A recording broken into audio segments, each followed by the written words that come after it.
Good evening and welcome to FAU Owl Radio. Tonight, two South Florida foes meet on the diamond for the final time this season. Welcome into the broadcast booth, everyone. I'm Chris Talt. Alongside me tonight is my broadcast partner, Maddox, Greenberg. The Miami Hurricanes are in Boca to take on the Florida Atlantic Owls in the third matchup of the season, the series finale between the two squads. Miami has taken the first two games. They'll look for the sweep. FAU will look to avoid the sweep and salvage the season series finale here tonight. The Owls' bats have gotten going recently as they have won their last two conference series and look to pick up a big non-conference win here tonight. The Owls are also going with another midweek bullpen game with freshman right-hander Brody Junton in on the mound, who will be making his second start and open for FAU, a big bullpen night for the Owls. Maddox, for the Owls to salvage this series finale, what do they have to do, and what does Miami have to do to get the sweep? Well, Chris, as you were saying that FAU's been swinging well recently. For Miami, they need to get up early, though, because even though FAU's been looking good lately offensively in the past couple of conference series, they still have struggled when being down early in the beginning of the season. They also don't want to be down at home. So for Miami to get up early, and for defensively, they need to minimize the runners, just prevent FAU from getting any runs on the board. For FAU, they need to do the opposite of Miami is trying to do, which is rack up the wins. Rack up the runs. Last time they met, they had 6 runs. So, of course, get more than that. And, of course, defensively, there's a strong defensive showing. Solid performance from your bullpen and the rest of the defense. They have to get to the ball and silence the Miami runners. In the past, FAU's opponents were able to find the gaps and get runs on some runs. So FAU defense needs to stop that. And that'll do it here for the pregame show. When we get back on FAU Owl Radio, it's Lineup's First Pitch Baseball from beautiful Boca Raton, Florida.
Welcome back to FAU Owl Radio here on YouTube. First pitch shortly awaits us.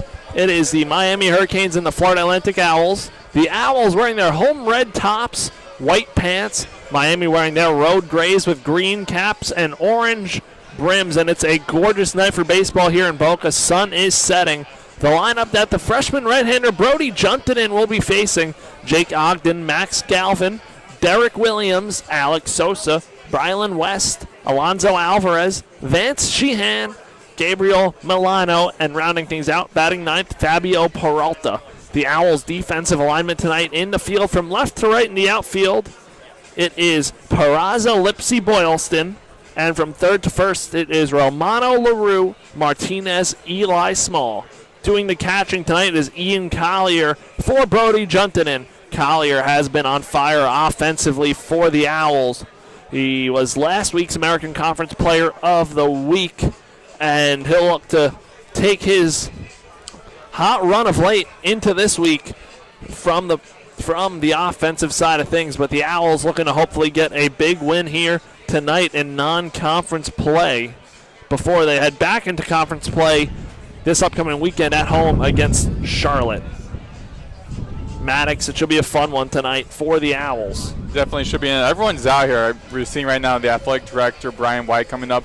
We just saw president of FAU, Adam Hasner, the opening pitch. We're seeing a lot more people coming into the stands, particularly some of the football team as well. People from Miami traveling up north to attend this series finale here on the road for them. So going to be very interesting, very exciting game again. FAU lost the last two games. They need to get back in this game. It's going to be a fun one. Jake Ogden heads up to the plate, batting from the right side against the right-hander Brody Juntanen. Juntanen, 9 innings pitched to a 13 flat ERA, 13 earned runs, 9 strikeouts, has given up 2 home runs. Ogden hitting .295 this season, has 5 home runs and 29 runs batted in. First pitch from Juntanen, and we are underway here in Boca Raton. A fastball misses outside, 1-0 count. Last season, Ogden was one of 2 players to start in all 62 games, playing primarily at the shortstop position. Juntanen working from the stretch, his 1-0 pitch, a breaking ball that misses upstairs. Didn't get a lot of break on that one, and down in the count 2-0 to the experienced second baseman Jake Ogden. The Owls defense will play back. Eli Small, the only one playing even with the base at first. Juntanen's 2-0 pitch, fastball high and in, ball 3. The Owls wearing the home reds today. Miami in the road grays. Sun peeking through the clouds now. It's been in and out today, but a beautiful day. Little breeze as well. Juntanen's 3-0 pitch misses down low, ball 4, and a 4-pitch walk to get things started for the Hurricanes. Even though this is a midweek game, they're definitely going to be going through their bullpen. Still, FAU, in order to get the victory, need to stop Miami from getting to base. And the first at-bat, walking the batter is not a great way to start. That'll take the Owls into double play depth up the middle and bring up Max Galvin, the senior, hitting .235 as Juntanen checks on Ogden over at first. Goes back in standing. President Hasner wandering around the bleachers, shaking hands with everybody he sees. President of FAU. Righty-lefty matchup right here. Max Galvin, 10 runs batted in this season, 51 at-bats. Fastball finds his own for strike 1. First strike for Juntanen and an 0-1 count. Galvin, a redshirt senior out of Oklahoma State. Juntanen checks on the diving Ogden back over to first. Ahead here in the count. Second batter of the ball game, the Miami Hurricanes. This season coming in right now 29-11, 10-8 in the ACC, middle of their conference. The Owls 19-21, game under 500. Off and running is Ogden. He gets in there. One hopper from Collier is late, and a runner in scoring position. A 1-1 count.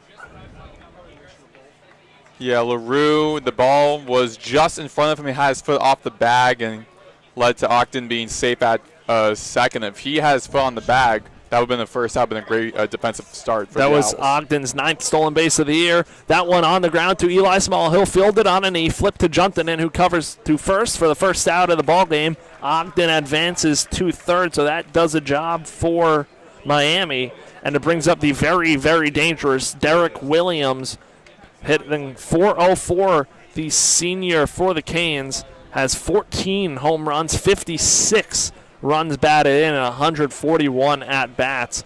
An outstanding start for the senior right fielder for Miami. The defense playing back, willing to give up a run. Righty-righty matchup. Juntanen in a big spot looking for a strikeout early. First pitch, breaking ball to Williams, misses outside, ball 1. And great job by Galvin, the sacrifice hit, putting Ogden in great scoring position for a very tremendous hitter for Miami. 18th in the nation in batting average with a .404, leading the team. The 1-0 is cut on and missed for strike one, 1-1 count. Juntanen this season has 9 strikeouts and 9 1/3 innings pitched. Can get the strikeout. Facing a tough hitter in Derek Williams, one of the best in the nation. Juntanen's 1-1. That one's flown out into center field on the line. Lipsy gets under it. He makes a catch. Tagging is Ogden. That one will be cut off on a hop by Small. 1-0 Miami. Williams gets the job done. And Williams, no stranger with this FAU team. He, before joining Miami in the second year, he started his career at Wichita State. And I think if you're FAU still in Juntanen, you take that. You got a very dangerous hitter out. You'll trade that, especially early in the game. Make sure you get the outs. You don't want anything to snowball. And now that brings up the 4-hole hitter, Alex Sosa, the junior, hitting .322, has 10 home runs and 43 runs batted in. Tonight, Sosa is the DH, heading from the left side. So the only one on the left side right now is Brando LaRue. Nick Romano, the third baseman, shifts over all the way to the right side. And the first pitch misses outside, 1-0. Back to you were saying, you as FAU team, again, taking out one of the top batters on this Miami team, you could take giving up a run to start the game. Especially early like that. Yeah. Juntanen's 1-0 pitch to Sosa. Sosa squares, push bunts down the third base line, just foul. If that's fair, Sosa could have hustled out of the box and made a bid for second if it was a little stronger. Nobody over there on the left side. Reminds me of the MLB The Show. Bunts you'd lay on the shift in the game. You could just bunt for days on the defense. We'll see if FAU adjusts. Right now, everybody's in the same spot. 1-1 count on Sosa, the cleanup hitter for the Canes. Juntanen wheels and deals. Pulls the string on Sosa in a 1-2 count. Sosa, one of 11 transfers on this Miami Hurricanes team. So Juntanen looking to get out of the inning. Nobody on, 1 run already in. Has Sosa in a 1-2 count. Here's his pitch. That one bounces up there, stopped by Collier. 2-2.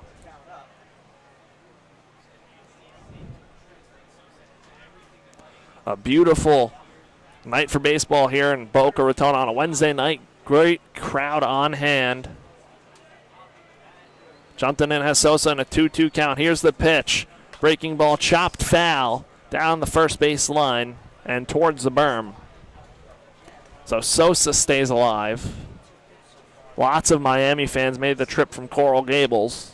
Yeah, and in between pitches, I've been seeing people sitting on the edge of the entrances for the bleachers trying to find a spot. It's getting very crowded here. The 2-2 misses at the feet of Sosa. He's staying alive.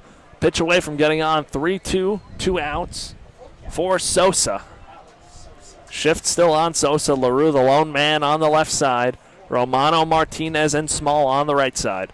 Juntanen wheels and deals. The payoff pitch. That one misses down low. Ball 4. Sosa draws a 2-out walk. Second base runner for the Hurricanes. Now Brylan West comes up, the senior first baseman, hitting .336. 5 home runs, 36 RBIs, .403 on-base percentage, hits from the right side. Over on first, Sosa has not had a stolen base this year. He's been caught stealing once. Righty-righty matchup. Juntanen's first pitch. Breaker misses upstairs. Ball 1. And this is a very good Miami team, number 10 in the nation in scoring, averaging 9.2 points a game. Juntanen sets from the stretch. He wheels and deals. Pitch lined out into left field. That's going to go down the left field line. Ranging over, and it goes to the wall is Peraza. That's going to bring in a run, an RBI double for Brylan West, bringing in Alex Sosa. It's 2-0 Hurricanes.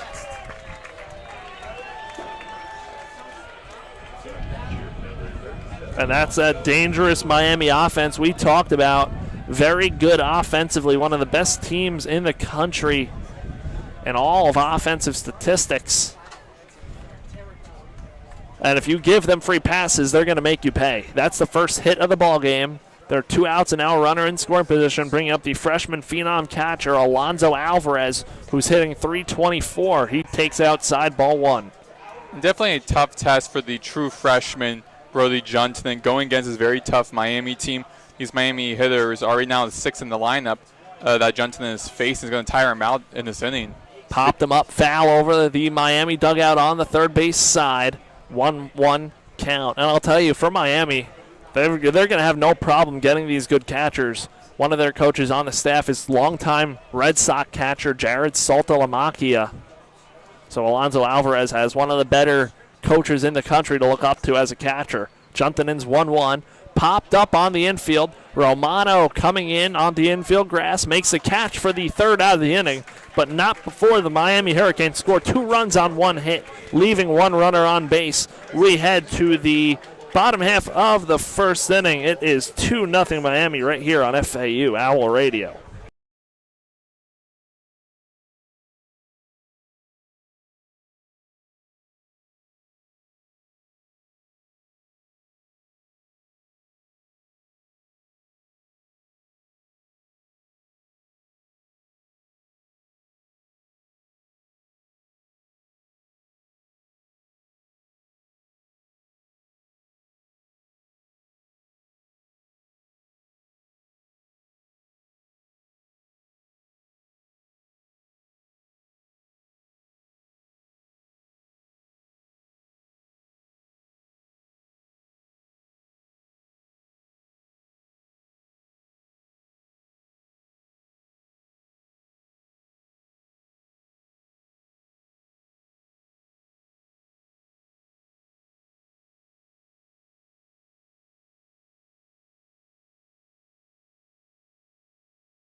We are back here on FAU Owl Radio. Bottom half of the 1st inning. Miami has a 2-0 lead, and they are in the field.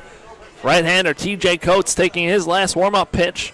A 3.38 earned run average in 32 innings pitched, 30 strikeouts. And the FAU order, he'll be facing Marshall Lipsy, Kyle Boylston, Nick Romano, Ian Collier, Michael Peraza, John Martinez, Eli Small, Patrick Warden, rounding things out, batting 9th, Brando LaRue. We'll touch on the Miami defense after Lipsy's at bat. But Marshall Lipsy picked it up of late, hitting .276 this season. 3 homers, 17 runs batted in. He'll bat from the left side, the leadoff man for the Owls. Righty-lefty matchup to start things off. TJ Coates on the rubber, the right-hander. Coates winds and deals his first pitch to Lipsy. Fastball taken outside, ball 1. Middle infield, playing up the middle. Sheehan playing shifted towards second base, the shortstop, as Coates delivers the 1-0. That one, a little blooper over into left field. Lipsy on a leadoff hit for the Owls to get things started tonight. With that, that brings up Kyle Boylston. Now you get the football team over in the top left part of the bleachers cheering on Boylston tonight. Boylston appeared in the spring game for FAU on Friday night and came over to baseball and got a hit the same night. Yeah, he came in the bottom of the 8th inning, late in the game, in the A-hole spot as a pinch hitter. Righty-righty matchup. Coates versus Boylston. Boylston in the box, a pitch. Catches the outside corner for strike one, or 0-1 count. Lipsy over at first, has 15 stolen bases this year, has been caught 5 times. Hitting .307 this season is Boylston, the sophomore outfielder for FAU. Has 2 home runs and 12 runs batted in. Coates checks on Lipsy, who dives back in safely. And the last time Boylston faced against this very pitcher, Coates, in the last game that these two teams played each other back in. So Coates sets on the rubber, deals the pitch, fastball upstairs, ball 1. Boylston able to lay off. 1-1 count. Back on March 24th, when both these teams played each other, Boylston have 4 at-bats with 1 run and 1 walk, 3 strikeouts. Coates checks on Lipsy again, dives back in there in time. Again, Boylston in a 1-1 count. Owls down by 2, trying to rally early. Just a beautiful night here for baseball.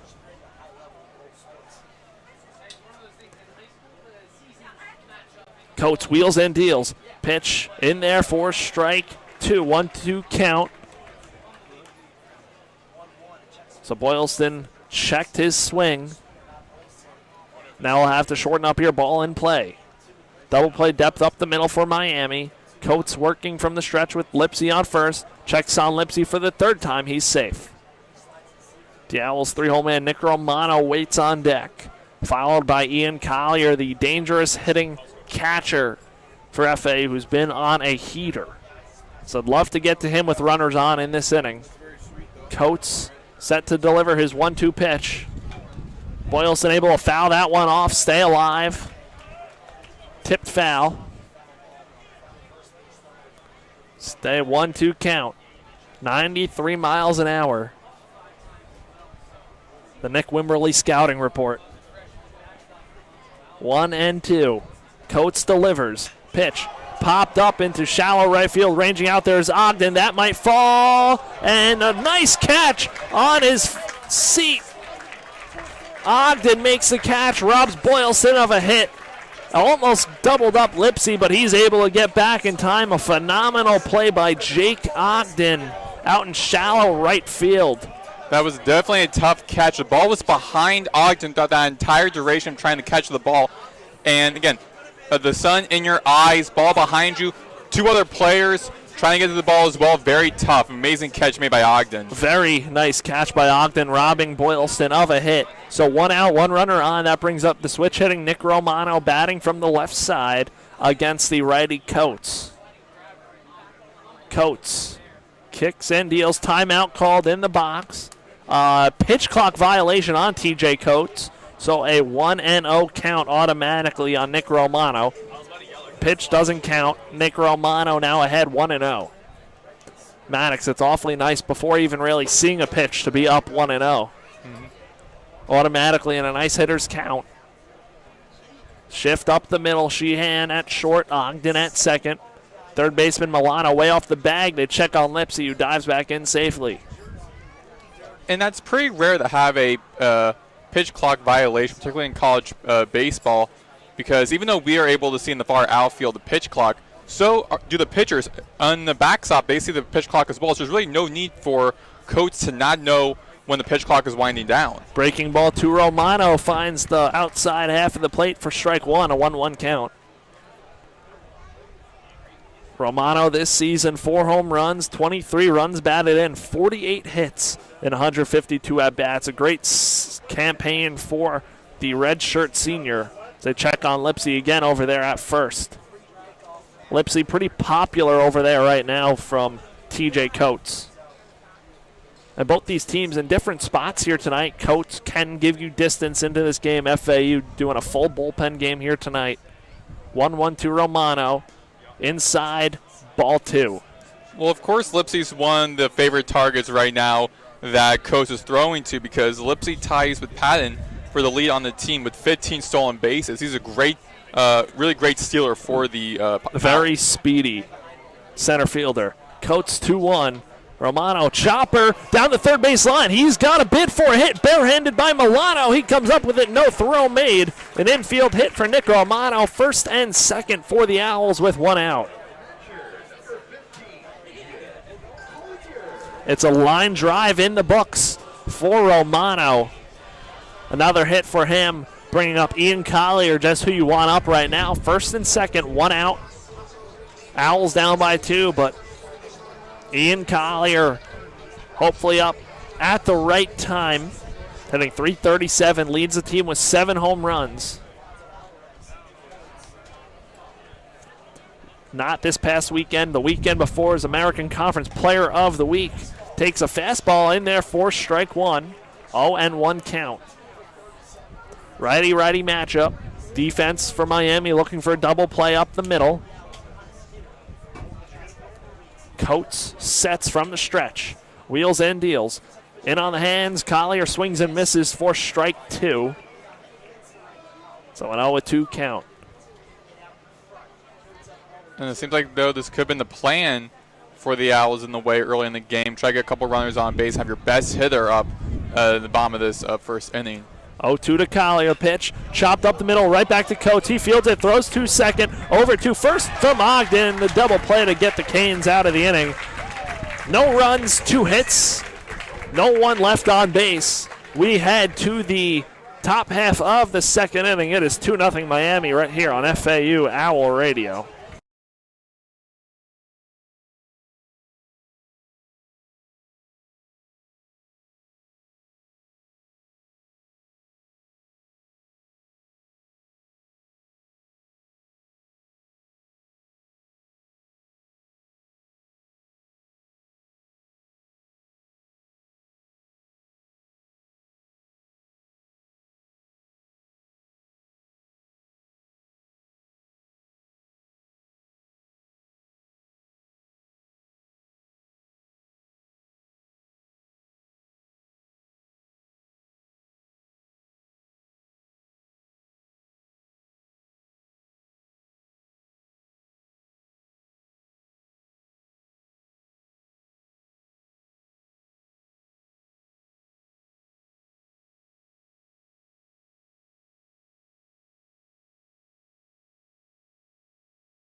We are back on FAU Owl Radio.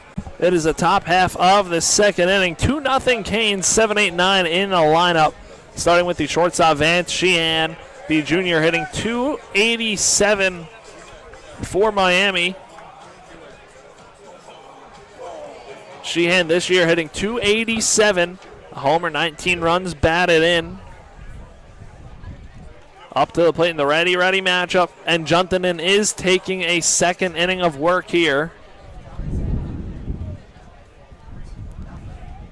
So far, 22 pitches for the right-handed freshman. Breaking ball chopped in front of the box.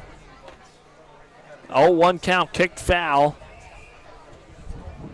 Had backspin on it, so kicked just foul. 0-1 count.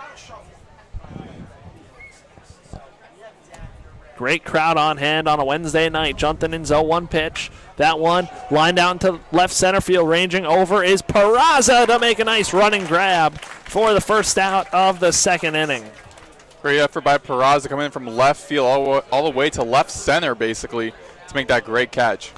No doubt, a great catch by Peraza. Now 1 out, 1 quick out here for Juntanen in the second, bringing up the lefty swinging freshman third baseman, Gabriel Milano, hitting .333, only 3 hits this season, 9 at-bats. So getting some time here on a Wednesday night. Milano, he takes in the dirt for ball 1 from Juntanen. So a freshman matchup here, Juntanen Milano. Righty lefty, Juntanen's 1-0. Breaking ball in the zone for strike 1. 1 ball, 1 strike. Miami 2 runs on 1 hit. FAU no runs, 2 hits. Only in the second inning here in Boca. Juntanen delivers. Fastball upstairs, ball 2.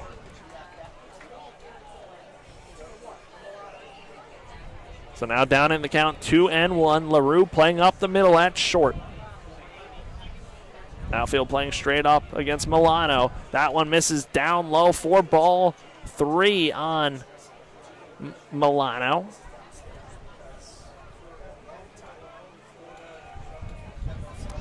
So 3-1. Juntanen wheels and deals. A pitch flown out into right field. Ranging back is Boylston towards the wall and over. Milano with his 3rd home run this season for Miami gives the Canes a 3-0 lead here in the second. I think the wind helps him there because as the ball left the bat, the wind was starting to blow pretty heavy here at FAU Baseball Stadium. So I think the wind kind of helped him with the trajectory and getting his 3rd home run of the season. That was his 4th hit of the season and already his 3rd home run. So Milano having a good freshman campaign in the limited time he's played. Now Fabio Peralta coming up. Peralta, the sophomore, hitting .301, playing center field today for Miami. Takes a fastball inside for strike 1, caught the inside corner. But yeah, Milano's secret weapon for the Hurricanes in this very deep roster. He definitely is. Juntanen wheels and deals. That pitch misses down low. Ball 1, a 1-1 count.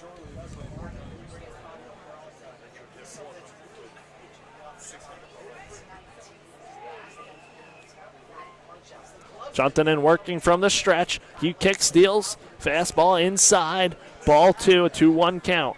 On the 9-hole man, Fabio Peralta. A big out to get here for Brody Juntanen. Don't want to turn it over to the top of the lineup with anybody on base. Dangerous lineup, doesn't give you any breaks for Miami. 2-1, pumped in there for strike 2, evening up the count. 2 balls, 2 strikes.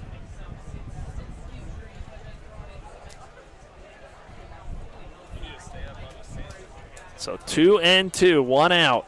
Juntanen trying to put away Peralta, the 9-hole man. He deals. That one laced up the middle on 1 hop to Lipsy in center. Peralta with a base hit, turning it over to the top of the lineup for Miami. And this is pretty dangerous for the Owls having Peralta on base. He leads the team with 9 stolen bases. And it looks like that's going to do it. Brody Juntanen done in today's game for the Owls, able to finish 1 1/3 innings pitched. FAU call to the bullpen. Coach McCormack making the change. We're going to take a quick break right here on FAU Owl Radio.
We are back on FAU Owl Radio. Braden Gilson, the new pitcher in the game for the Owls, a low sidewinding righty. 15 and a third innings pitch, 14 earned runs to an 8.22 earned run average. And he'll be facing the top of this Miami lineup with a runner on first and one out. Fabio Peralta, Brody Juntinen's responsibility if he was to come around. And the right-handed Ogden steps in, walked in, scored in the first inning. Now facing Gilson. Gilson checks on Peralta over at first, who dives back in safely. Fabio has 9 stolen bases and 1 caught stealing this season. Owls will look for a double play that would get him out of the inning. Ogden made a great play out in right field. The second baseman diving play last half inning. Check on Peralta again. He's safe over at first. Gilson, his 21st appearance on the mound, leading the team. So, first pitch from Gilson to Ogden is on the way. That one misses down and low outside. 1-0 count.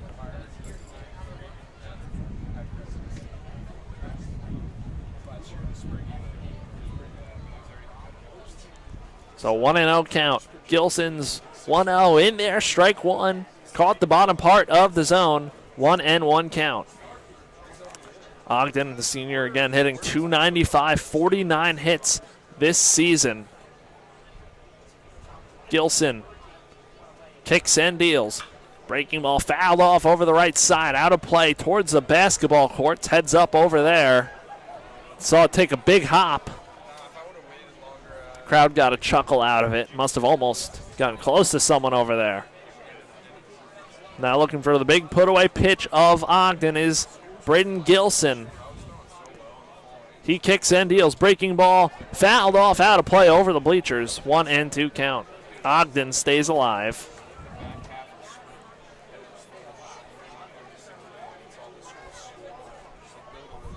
Owls and Miami. Currently no sunspots on the field. Sun setting. Lights are on here in Boca. Breaking ball hit right back to Gilson. He fields it, checks to second, throws to first.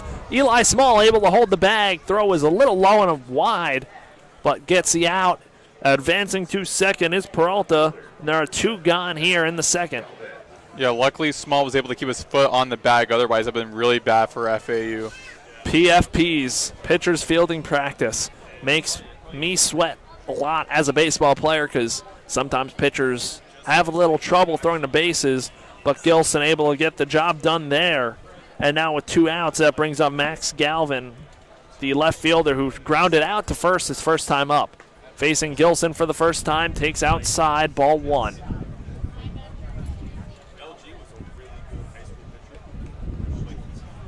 In on the left side, versing the righty Gilson as he delivers the 1-0 pitch. That one's in there, strike one. The slow breaking ball from Gilson. 1-1 count, 2 gone. Don't want to let this game get away from the Owls. Here's the pitch. Misses outside, ball 2. Against these explosive teams, Maddox, you really want to make sure you keep these games in striking distance. If you get behind by a lot, then it feels like the hits would just keep coming for Miami. Yeah, that's why it's important for FAU not just to take out this hitter, but maybe, actually, no, definitely try to take out this hitter. I was going to say try to get a double play in, but 2 outs, 1 last out to go. Just try to take out Galvin. The 2-1 misses outside again. 3-1 count now behind on Galvin. The dangerous Williams waits on deck. Already has a sac fly in this game. Pitch from Gilson. Fastball finds zone, strike 2. Now a full count here with 2 gone. Shouldn't really be any more trouble for the fielders. Maybe the left fielder with the sun for only about another half inning or so. Gilson's payoff pitch is cut on and missed for strike 3. 1 run on 2 hits, 1 man left on base. Owls out of the inning, down 3-0. We head to the bottom half of the second inning.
We are back here on FAU Owl Radio. Bottom half of the second inning. Owls trail by 3, and it'll be 5, 6, and 7. Michael Peraza, John Martinez, and Eli Small. FAU does a bubble race here, and little hamster balls, and a couple FAU club baseball players, Christian Martinez and Jace Cargile, will be running in that in the third inning. I'll give some play-by-play on it. Peraza cuts and misses at the breaking ball for the first pitch of the second inning from Coates. It's an 0-1 count. One of the many fun things they do in between innings here. Peraza lifts that one out into center field. Center fielder Peralta going back and to his right makes the catch for the first out of the second inning. So one quick out for Coates. He's working with a nice lead early, and that'll bring up John Martinez, the Owls' second baseman. This past weekend, Martinez got American Conference honorable mention for another solid week for him, hitting .327, 50 hits, and 153 at-bats. Now facing the ready TJ Coates for the first time tonight. Takes a breaking ball in there for strike one. John Martinez looking to set the table. Eli Small waits on deck. Coates delivers.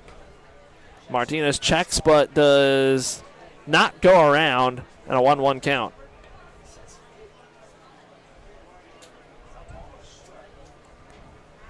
The Miami defense plays Martinez straight up.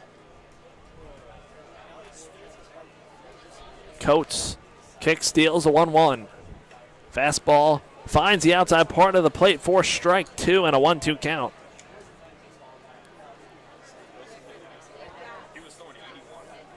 What a crowd here on a Wednesday night. FAU and Miami always draw a nice crowd. A 1-2 to Martinez, bounces in the dirt. Ball two. Now 2 balls, 2 strikes.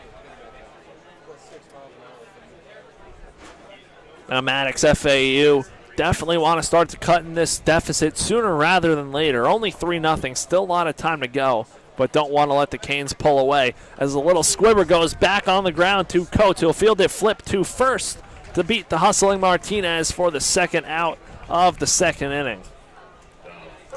That one had a little English on it. Looked like it could have spun away from Coates, but able to stay with it and get the out, bringing up the sophomore first baseman Eli Small for FAU. Yeah, for FAU, again, it's easier said than done, but they have to do for the hitters is try to find some gaps and place the ball there. Just try to extend this inning as long as you can and try and make this a easy game. Small hits that one out into left center field. Ranging over is Peralta to make the catch in the gap. Small hit it hard. 1, 2, 3 go the Owls. We're going to head to the top half of the third inning. Miami still leads this one 3-0 right here on FAU Owl Radio.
We're back here on FAU Owl Radio on YouTube. Maddox, Greenberg, Chris Talt. 3-0 Miami lead here at the top of the third inning.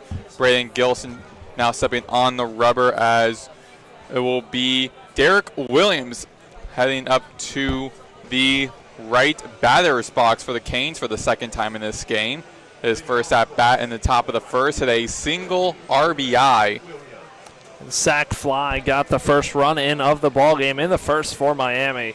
Hit it hard, just right to Marshall Lipsy.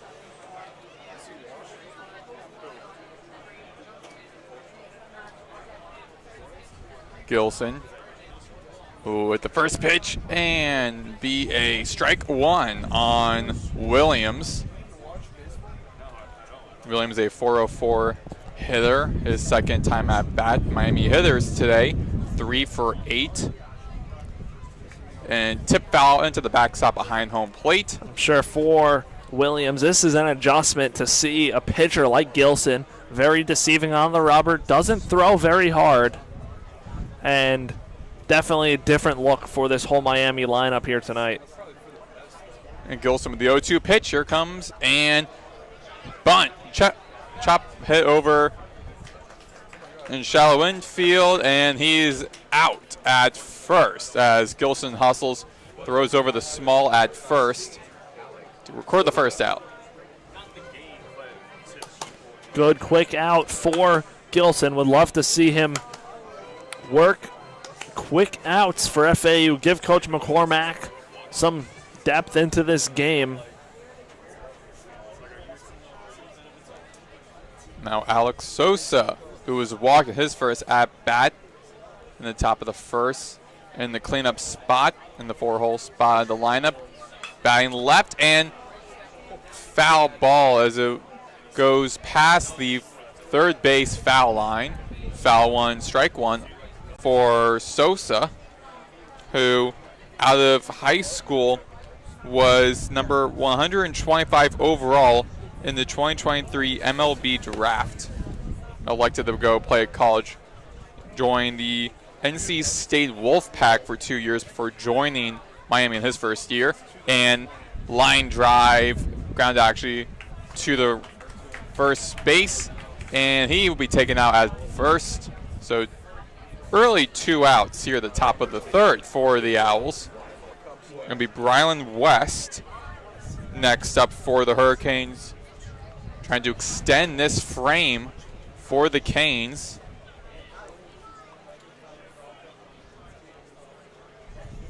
And now he stepped into the right batter's box. Brylan West, a graduate infielder from FIU in his first year with the Hurricanes. And up to the right corner for a ball one for West.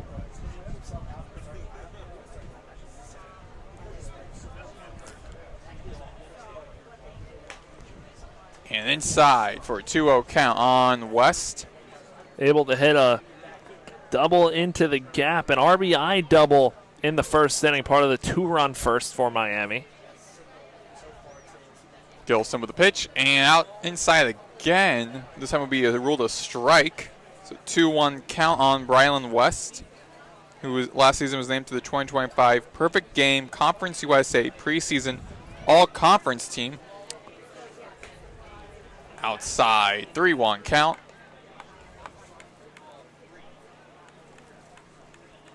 He had a multi-home run game against FAU on March 9th last year with the Panthers. Hits it over into right field, and that goes past the first base foul pole out of the stadium. So it'll be a full count on West. And if you're an FAU fan, you're lucky that ball coasted past. Yeah, got into the foul, coast into the foul zone. That's where the nice breeze helps. It's blowing out to right. The breeze is tapered off throughout the day. Started out very windy, and now just a light breeze out to right field. A nice breeze today, not a cold one. And now it heads that same direction, coast past, small rolling in front of Kyle Boylston out of right field, and that'll be a single for West, the second time reaching base in this game.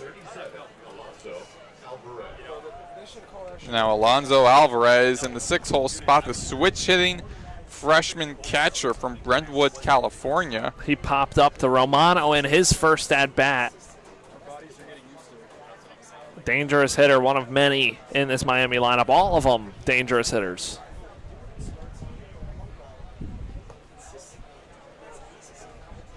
Strike one on Alvarez.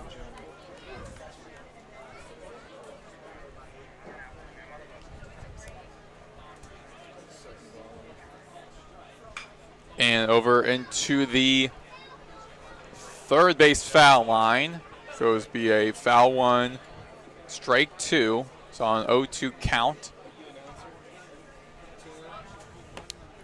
Alvarez's last time against FAU, 2 at-bats, 1 run on 2 hits, 2 RBIs, and he was walked. He was all over the place against the Owls on March 24th, nearly a month ago.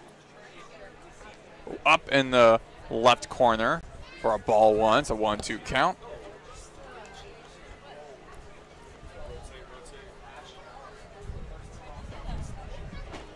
Owls got to hold it right here.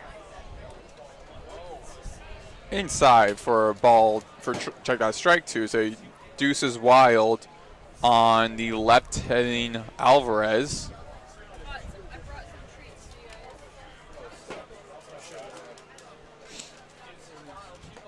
Inside for a full count, second full count by Gilson in this inning.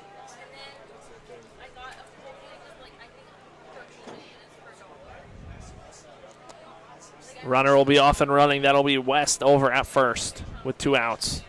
And hits over in the gap between second and third. The feet of the left fielder, Peraza, advances the runners. West will be in the scoring position with Alvarez advancing to first. And first time for Alvarez reaching base. And now in the 7-hole spot comes Vance Shahan. Now hot water here for Gilson. Runners on first and second. Shahan flew out to left in his first at bat. It was a liner right to Peraza out and left and to left center. And now Ian Collier doing a smart play right here, checking on Gilson, calming him down. Still just a pitch away and out away from getting out of this inning. Got to make sure you get out of it and not let the Canes balloon this lead. Shahan, the junior shortstop from USC Upstate in his first year with the Hurricanes. He played and started in all 61 games last year for the Spartans. He is a .284 hitter. Leading the team a hit by pitch as he hits it, grounds out over into left field, check out right field, and West will be tagged out by the catcher Collier. And so the Hurricanes go scoreless in this frame for the first time in the game as we head to the bottom of the third inning, due up for FAU. Picked up for Miami will be Shahan. And check that, it will be Ward, LaRue, and then Lipsy. We're back to the top of the batting order when we return.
We are back here on FAU Owl Radio on YouTube. Maddox, Greenberg, Chris, Talt. 3-0 Hurricanes lead as the Owls defense keeps the Hurricanes scoreless for the first time in this game. Now the Owls looking to gain some momentum offensively, which they've been struggling in this game thus far. Patrick Ward leading this inning for the Owls. his first time at bat. Inside for a ball one by TJ Coates, pitching in his third inning. Infield shifting a bit to the left. Coates with the pitch and upstairs for a 2-0 count on Patrick Ward, the senior designated hitter from Port St. Lucie, Florida. Also is an emergency pitcher for the Owls. Hits it over into shallow outfield, pop out caught by Ogden. So another defensive play made by Ogden in this game. And now it is Brando LaRue at the bottom of the batting order for the Owls, a graduate shortstop from Markham, Ontario, Canada. Last season named to the 2025 All-American Conference second team. And timeout call as LaRue adjusts his gloves and steps back into the right batter's box.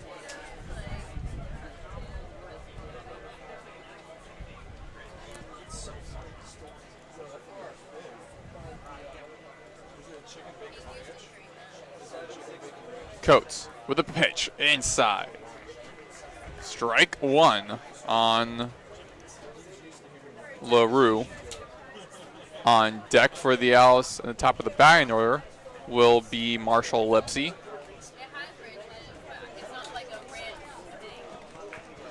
And LaRue actually got walked, I believe.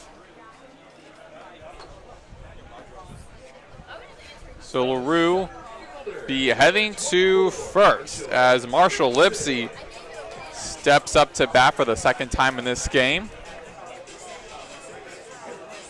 Heading into the left batter's box.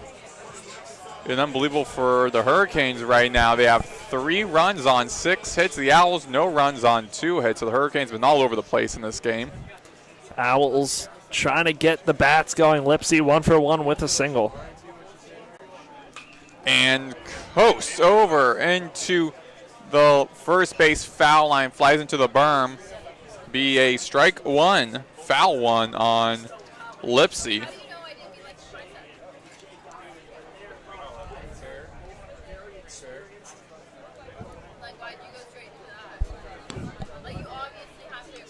Coates turns check on LaRue at first. LaRue, 8 stolen bases on the year. Definitely a threat to go for the Owls.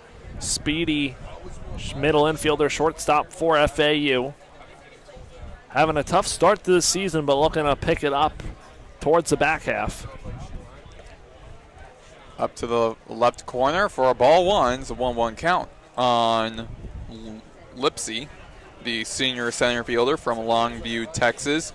In his second year with the Owls out of Blinn College, a junior college in Texas.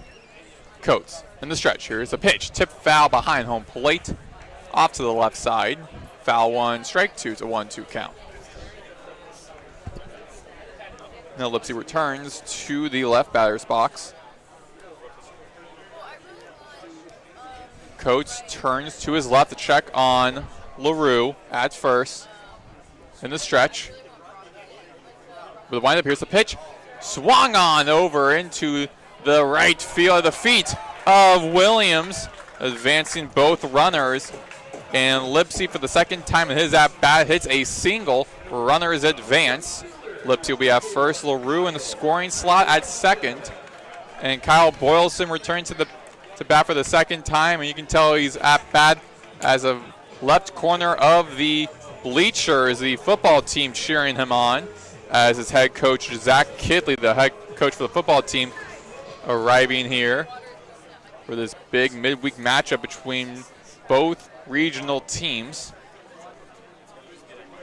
And Boylston hits over into center field. Hustling over is Peralta.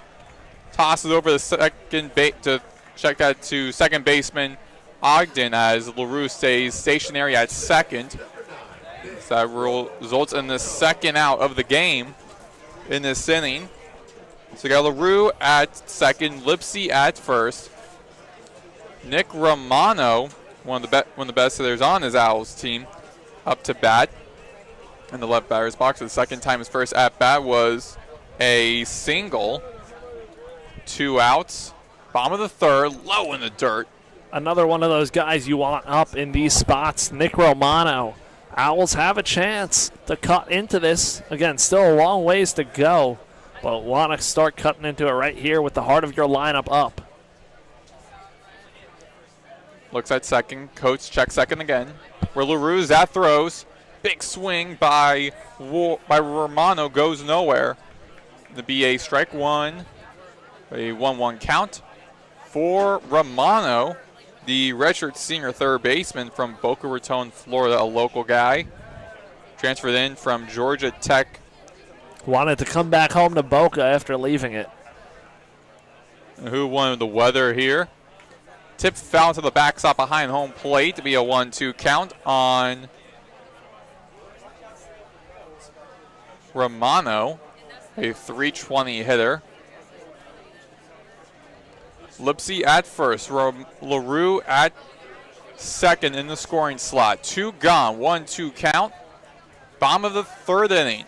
Coates with a pitch and hits Romano in his lower back and advancing the runners. And for the first time, the Owls have bases loaded. And who else but Ian Collier showing up? Again, it's definitely who you want. We're going to get a mountain visit real quick. Big spot coming in the game. Miami, no action in their bullpen, so Coates still going to be going currently at about 40 pitches. And what do you think the pitching coach for Miami is telling TJ Coates right now? Bases loaded. There's no free spot to put Collier on the bases. Got to make sure you get him. So if you're Ian Collier, don't have to chase out of the zone. He's got to come to you with the bases loaded. So if you're Ian Collier, you can be very composed here and not have to chase. Make Coates come to you. Obviously, the hit by pitch right there on Romano walked LaRue earlier in the inning. So he's been a little out of the zone so far in this inning specifically. But Collier, a big spot, and just the guy you want up right now if you're Coach McCormack and FAU. Owls hitters are 3-10, bases loaded, 2 gone, bottom of the third. Ian Collier, first pitch against him in this frame is a strike one by Coates. Ian Collier, the team leader entering this game. He has 333 right now. Coates in the stretch, winds up. Here's a pitch, low for a ball one. Makes a 1-1 count for Collier. His last time at bat was grounded out to Coates and made a double play over to Ogden and West in the top of the first. 1-1 count, 2 gone, bottom of the third, bases loaded. Collier, strike 2 is 1-2 count on the righty catcher for the Owls. Fourth hitter in the batting order for the Owls. Coates, the kick, the pitch, tip foul off to the right side, goes into the courtyard behind us. Count stays 1-2 with bases loaded in the bottom of the third inning. Collier, 1-2 count. Coates has the ability to make Collier chase outsider now, but Collier's got to stay composed in this spot. Coates with the pitch, and be another foul ball as that flies past the berm off to our right. And something that FAU Maddox, they've done much better of throughout their offense starting to pick it up, is they've worked counts much better than earlier there. Fouling pitches off, making the pitchers throw extra pitches. That's what they've started to do much better of down the stretch of this season. Coates with a pitch, and out of reach for Collier, and it was the catcher for Miami, Alvarez, looking over the first base umpire, Mark Stewart, to see if Romano hit beyond Collier hit beyond the home plate. He did. That'd be a third out. So on bases loaded for the first time, the Owls go scoreless. Be a 3-0 lead as we head to the top of the fourth inning. You're listening to FAU Owl Radio on YouTube.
Well, we're back here on FAU Owl Radio on YouTube. Maddox, Greenberg, Chris Talt. Top of the fourth inning, 3-0 Miami Hurricanes lead.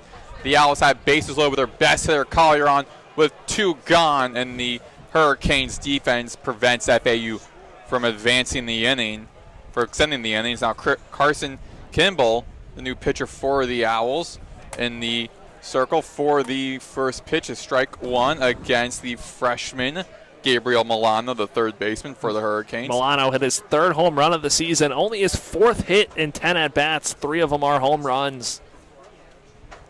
Kimball with the second pitch inside for strike 2. He's on a great home run pace if he can keep this up in his playing time.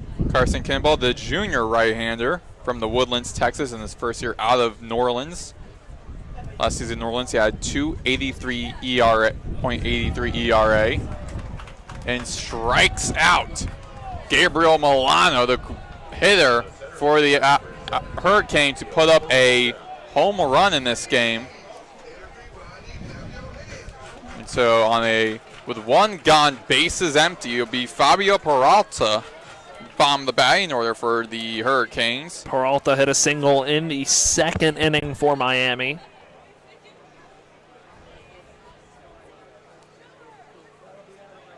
Tip foul up to the left side.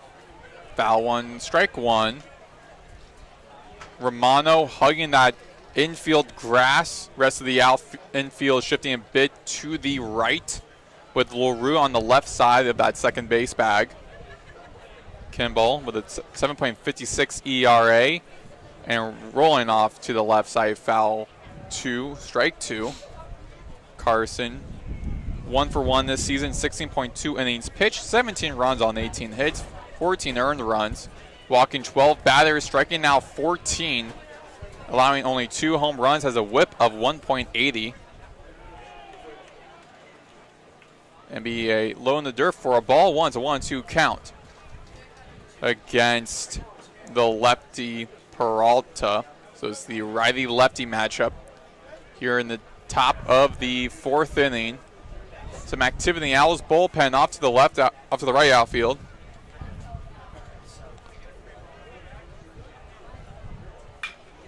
Swings on over into the right center, near the warning track, and caught by Lipsy. He hustled his way over there. Good catch by Lipsy, showcasing that range out in center. So now 2 gone for Jake Ogden, top of the batting order for the Hurricanes for the 3rd time tonight. To the top of the 4th inning, bases still empty on 2 outs. 3-0 Hurricanes lead. Last time the Hurricanes scored was in the top of the 2nd. The Owls defense did a good job keeping the Hurricanes scoreless last inning. Let's see if they do it again with Kimball as a new pitcher. And low in the ground for a ball 1 on Ogden, the righty hitter. First at bat was a single. Second at bat grounded out to the pitcher, threw over the first. Inside for a strike 1, the 1-1 count. Beautiful sunset here in Boca tonight. Look over our backs out towards the softball field and the soccer stadium. Perfect night for baseball. And low in the dirt, again, be a 2-1 count for Kimball.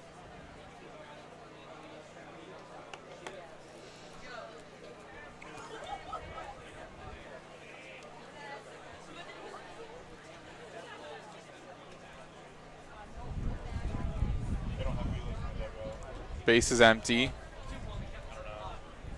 2-1 count. Top of the 4th inning, 3-0 Hurricanes lead. Kimball, pitcher for the Owls, in the hill and inside for a deuces wild on Ogden. Ogden 0 for 1 today, the .293 hitter. The second baseman for the Hurricanes in the 2nd year with the Canes, coming in from UNC Greensboro. Foul off to the left side, be a 2-2 count still. Ogden, good power for second baseman, not thought of as a power position offensively.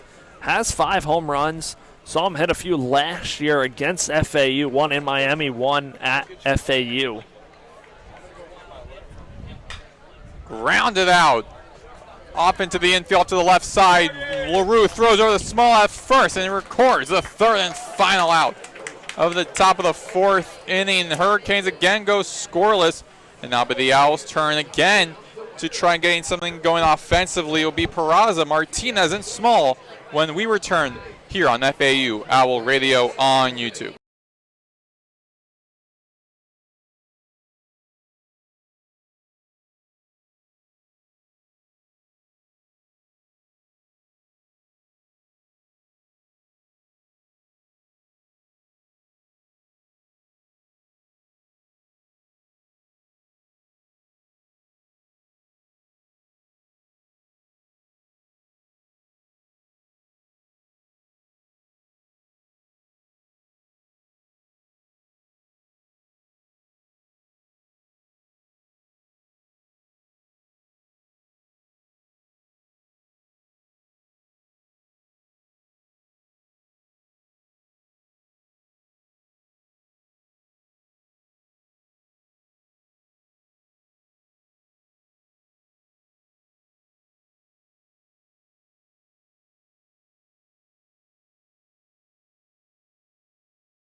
We are back here on FAU Owl Radio on YouTube. Maddox, Greenberg, Chris Talt. Bottom of the fourth inning, 3-0 Hurricanes lead. The Owls back on offense for the second opportunity to try and gain something going offensively after a strong defensive effort. So Michael Peraza, the lefty, ball one against him by TJ Coates.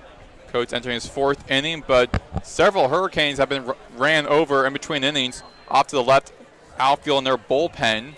They'll still let Coates run a little bit. Only now 43 pitches here in the fourth. He's working at a good pace, and I'm sure for Coach Arteaga for Miami, couldn't ask for much more from TJ. And low 3-0 count by Coates. Last time Peraza was at bat, bottom of the second, a fly out to center field. Drastic infield shift. Nearly everyone in the infield is off to the right except for Milano, the third baseman, who's hugging that left bag of the second base. So a full count by Coates. So it's now 2 straight strikes thrown. Peraza's way. Base is empty. No outs. Bottom of the fourth inning. Upstairs, and that will send Peraza over to first for the Owls and kick things off here in the bottom of the fourth. Owls could keep using base runners. Had the bases loaded last half inning. Couldn't push anything across. Gotten their fair share on tonight. That is a 6th base runner for FAU. Still nothing in the score column to show for it, but hopefully a sign of things to come if they could keep getting base runners on. Now John Martinez in the right batter's box.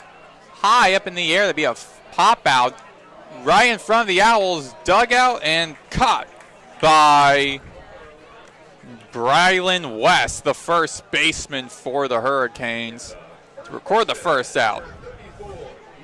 And Martinez, who was electric in the last home game for the Owls in their series against Tulane, is now silent, now 0 for 2 tonight, with Eli Small, the first baseman for the Owls, 0 for 1 tonight. Also flew out to center, up to the left batter's bag. It'd be a righty-lefty matchup. Low in the dirt for a strike one. Check that, ball one for Small. Eli Small flew out to center in his last time up. Left center field, gave it a ride out there, was first pitch swinging. Hit it hard, hoping to do the same again. And Small coasts over the head of Ogden in between first and second, in the feet of Williams at right field to put the both runners on base. Peraza advances to the second. Small makes his way to first. And one of the pitchers for the Owls predicted that ball's going to go far. Almost did a single by Small. The bat went far as well, went past the pitcher.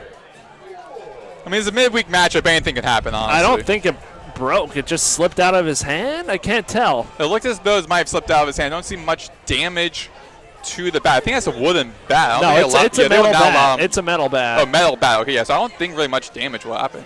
It did break. The handle broke off.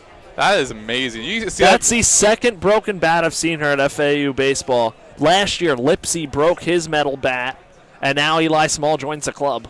That is amazing. Now with Ward at right batter's box for the second time, 0 for 1 today, and he pop out over to second base. You know what? At least you get a hit out of it. At least you didn't break the bat and get out. You broke the bat and got a hit. So exactly, outside, makes it a little better. Outside, 2-0 count you. And I wonder, as a baseball player, have you ever hit with a metal and a wooden bat? And if so, what do you think is better for your preference? Well, I love hitting with metal bat because I'm not going to hit home runs, and at least if I hit with metal bat, I can hit the ball further compared to wood. Let's get that nice metal sound as well. The crack of the bat on a wood bat is much better than the sound off of a metal bat.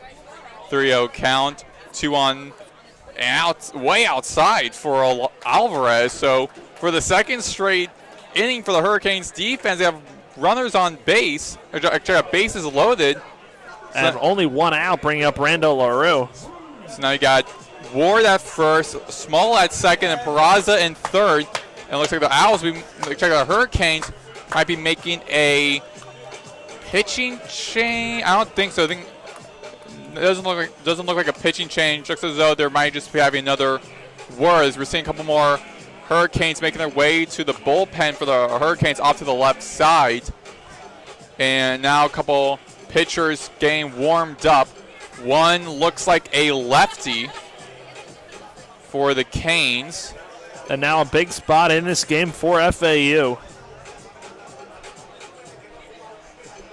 LaRue, his last time at bat was a hit by pitch, but for the second straight inning, the Hurricanes defense gives up 3 runners, making bases loaded, 1 out, bottom of the 4th, with only 1 gone. This is really good for LaRue, who's a 246 hitter.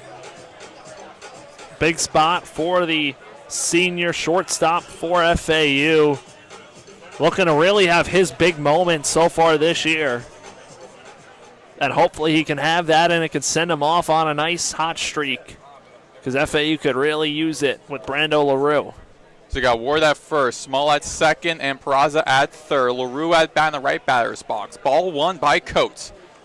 1 gone, bottom of the 4th. There's a Hurricanes 3-0 lead. If LaRue gets a single or a double, or even getting a grand slam and put the Owls in the lead, he has a chance to do so. 2-0 count. Either way, has a really solid chance of at least getting a couple runs in for the Owls. Correct. And Coates definitely knows that, so does the Hurricanes bullpen. For the first time, a couple of Hurricanes are warming up in the bullpen. Now he's 2 balls, both out of the zone after the mound visit. 3-0 count on LaRue. So now the pressure is on Coates. Kicks and deals and walks LaRue. So the Owls keep bases loaded as Peraza marches his way to home to put the Owls on the board first. 3-1, Hurricanes lead the Owls. Now you turn it over to the top of the lineup too, and Marshall Lipsy, who's 2 for 2 with 2 singles. So Lipsy swinging a good bat of recently, coming up in a big spot, one of the captains of this team.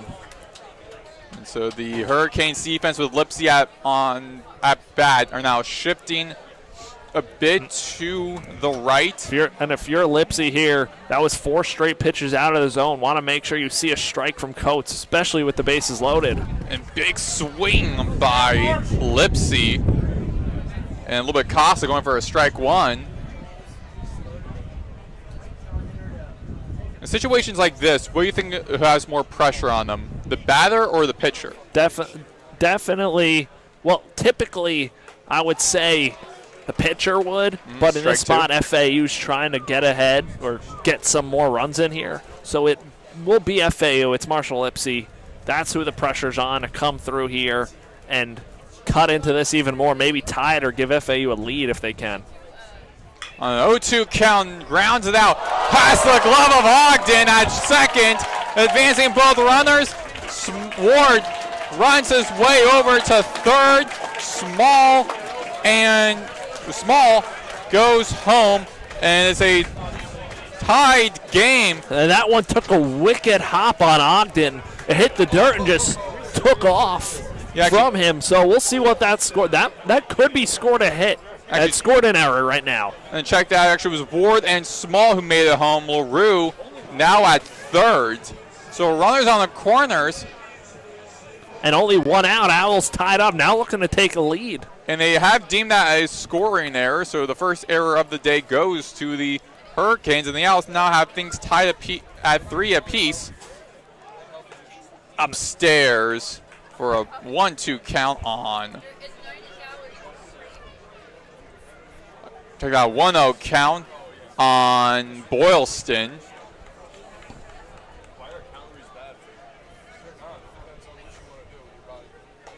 Outside 2-0 count on Boylston.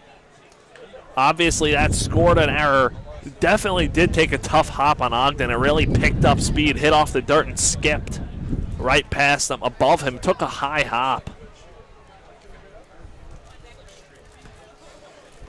Outside again, third straight. Check that. Now be the first strike against Boylston. 2-1 count. Tied 3 apiece. Bottom of the 4th inning. Here, runners on the corners. LaRue at third and scoring. And Lipsey at first. Deuce is wild for Boylston. Boylston, the two-sport athlete at FAU football and baseball. About a half an inning ago, we just were introduced to FAU football coach Kitley. And grounds it out down the third base foul line and ruled a foul ball, and some Owls fans are not too pleased with that. Looked as though it was in fair territory. FAU third base coach wants a challenge. He thought it was fair.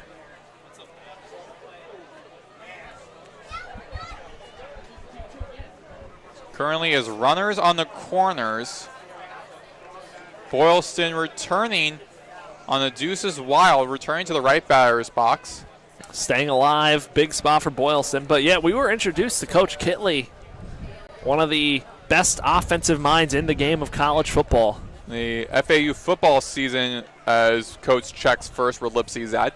The FAU football season starts on September 5th against the really good Gators team entering this season. And Coach Kitley will be facing a familiar conference foe and Tulane head coach, I believe John Summerall.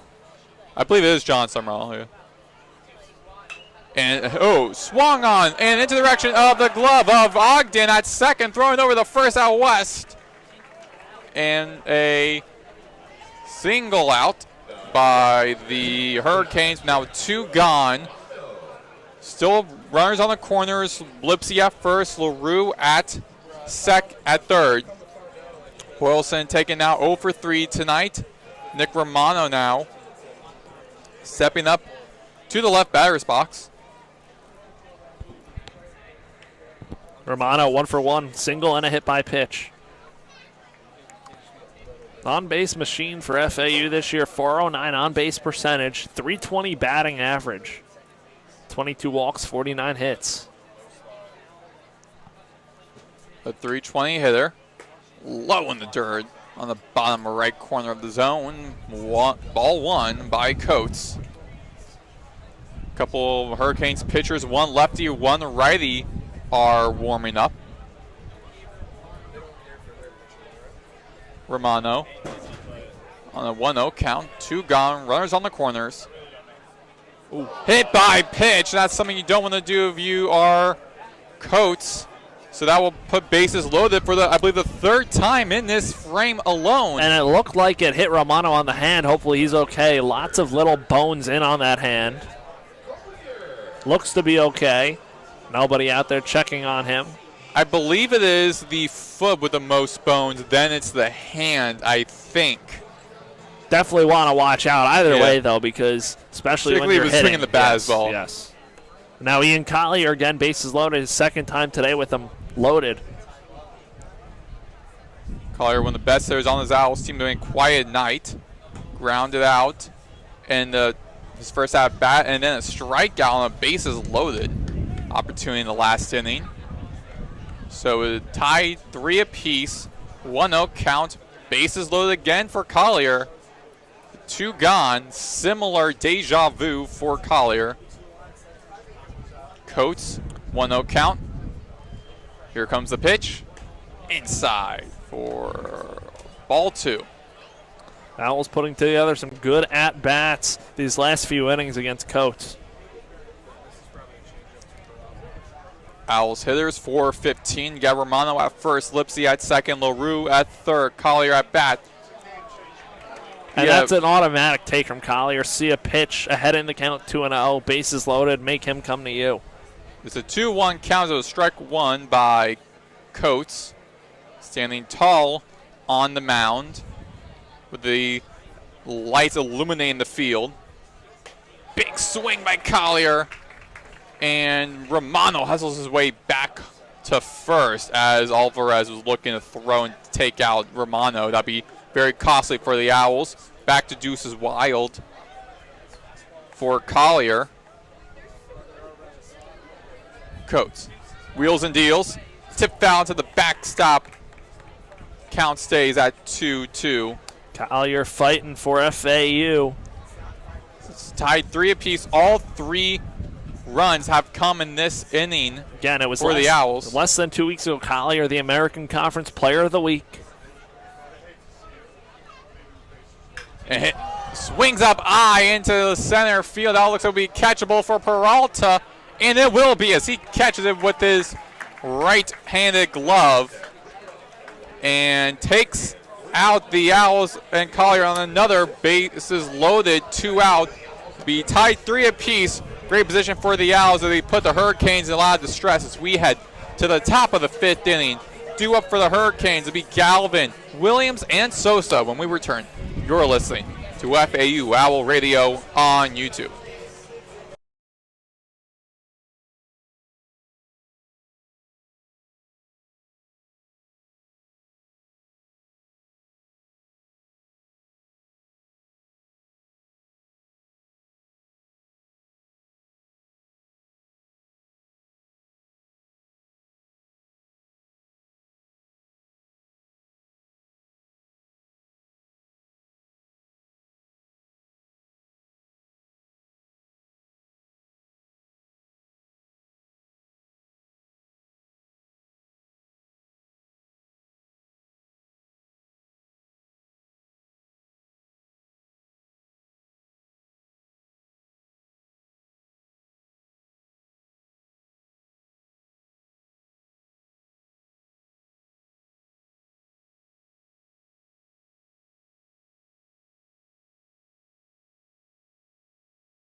We are back here on FAU Owl Radio, top half of the 5th inning. Carson Kimball on for his 2nd inning of work. For the Owls, they'll be facing 2-3-4, starting with Max Galvin. For the Canes, Galvin 0 for 2, ground out and a strikeout here tonight. Galvin digs in from the left side, getting his first look at Carson Kimball. Kimball set the Canes down in order in the 4th.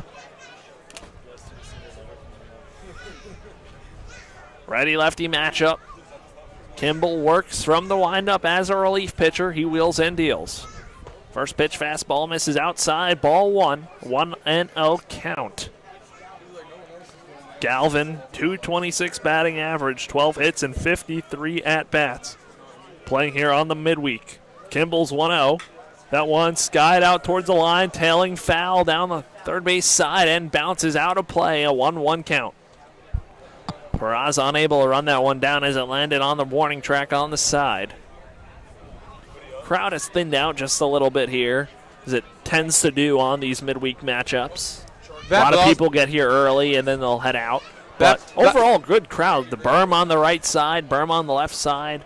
Great action here on a Wednesday night in Boca. No better place to be. Here's Kimball's 1-1. Breaking ball finds his own strike 2. Galvin taking that one. Well, that also means like right now 73 degrees. And we were mentioning this pregame where it's a lot chillier for late April weather here in Boca. Kimball's 1-2 is fouled off. Galvin stays alive. The inside pitch goes to the backstop. See some action in the FAU pen. Saw a ball being tossed.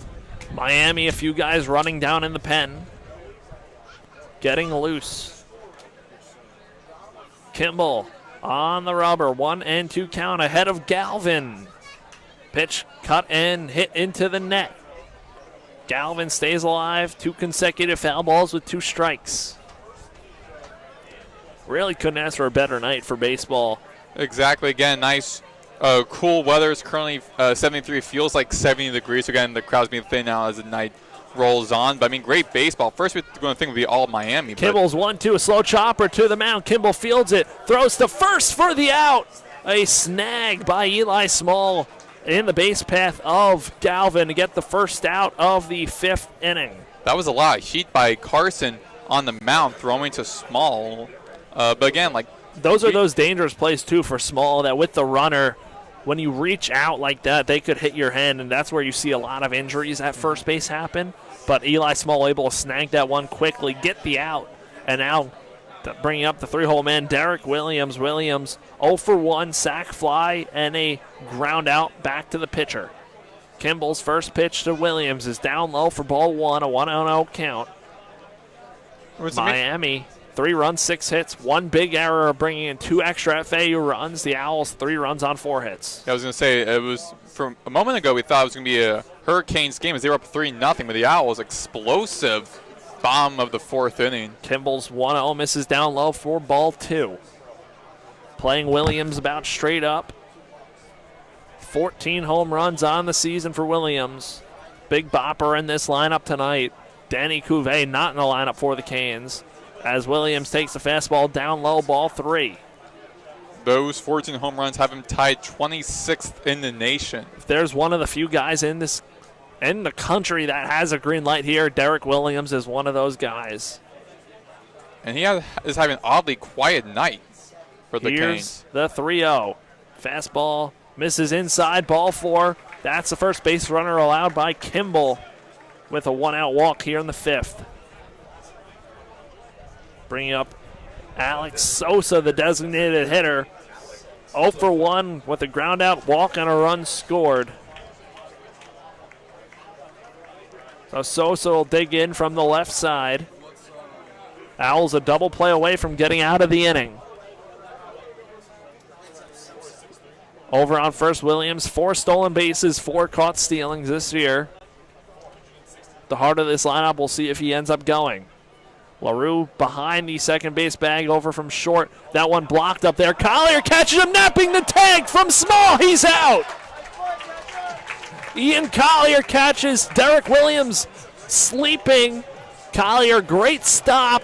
Williams got caught too far off, and that's the second out of the inning, helping Carson Kimball out on the mound. When things were looking bright for the Canes, I have one of their best players on base for the first time tonight. Made a really crucial and very poor mistake trying to steal second. Great heads-up play by Collier, keeping it right there, knocking it down and getting the out at first. Pitch misses outside, 2-0 count. But now that really helps Kimball, clears the bases. Romano, the only guy on the left side. LaRue shifts over to the right side. Kimball down in the count, 2-0. Fastball down low, ball 3 on Sosa. And now they'll shift Romano over to the right side. LaRue shifts back just to the left of the second base bag on the edge of the outfield grass. So Kimball got to come to Sosa in a 3-0 count. Don't want to lose him. The pitch. Fastball misses outside for ball 4. Runner on now with 2 outs, and that play by Collier looks even more big right now because Miami would have a runner in scoring position if it wasn't for that Collier play. We're going to get a quick mound visit from pitching coach Hunter Cooley. He'll come out to talk to Kimball. Big spot in this game, the middle innings, 3-3. Go-ahead run on first for Miami with West coming up to the plate. And the last time that both these teams were tied this season was in their first matchup early in the season, tied 3 apiece entering the 6th inning, and Owls actually led that game up until the top of the 9th inning. They led 7-4 in that game, got the first out of the 9th inning, and then Miami proceeded to score 7 runs to win the game.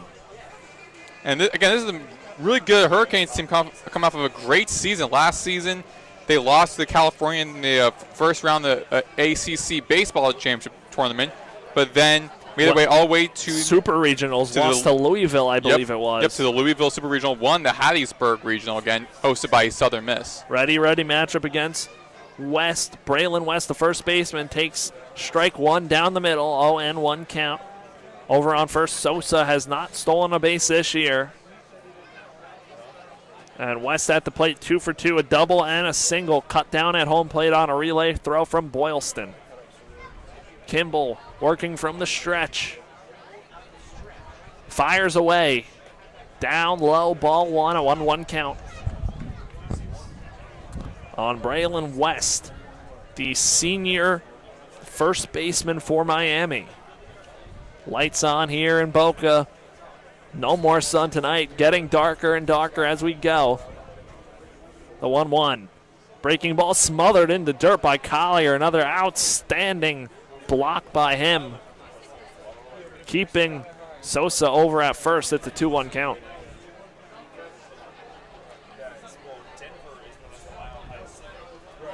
John Martinez shaded up the middle. Right side open for West. Pitch, chopped foul, down the third baseline, slow chopper.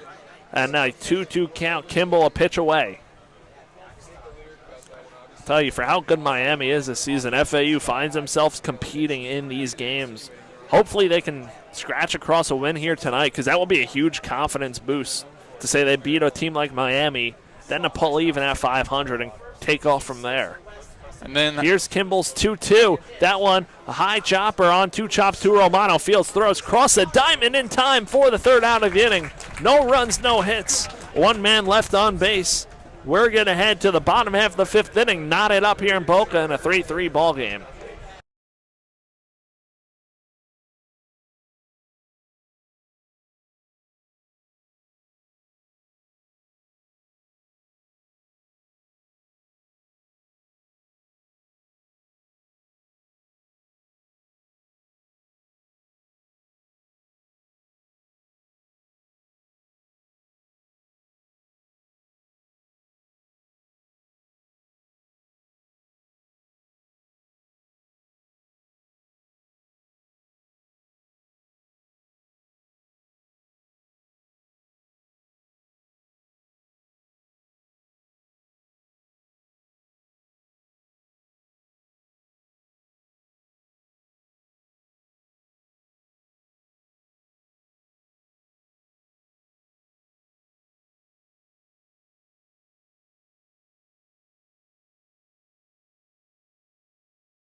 We are back on FAU Owl Radio. Bottom half of the fifth inning. New pitcher in for the Canes is the southpaw, Sebastian Santos Olsen. He'll be on to face 5, 6, 7. Two lefties in there. That's why the lefty Olsen is in there. 26 and 2/3 innings pitched on the year for him to a 4.72 earned run average, 26 strikeouts, 13 walks, 5 home runs allowed. He'll be facing Michael Peraza, who walked and scored his last time up, 0 for 1 today. The left-hander deals his first pitch, misses outside, ball 1. Peraza started the fourth inning where FAU scored 3 runs just last inning. Now on to face the lefty. The shift has 3 infielders on the right side. Peraza hacks at that one, hits it foul towards the parking lot on a 1-1 count. The only one on the left side for Miami is the third baseman, Milano. Santos Olsen's 1-1 breaking ball misses outside, 2-1 count. From Port Chester, New York, the Stony Brook School. Very good baseball school. Santos Olsen delivers his 2-1 to Peraza. That one hit foul off of Peraza in the batter's box. 2-2 count.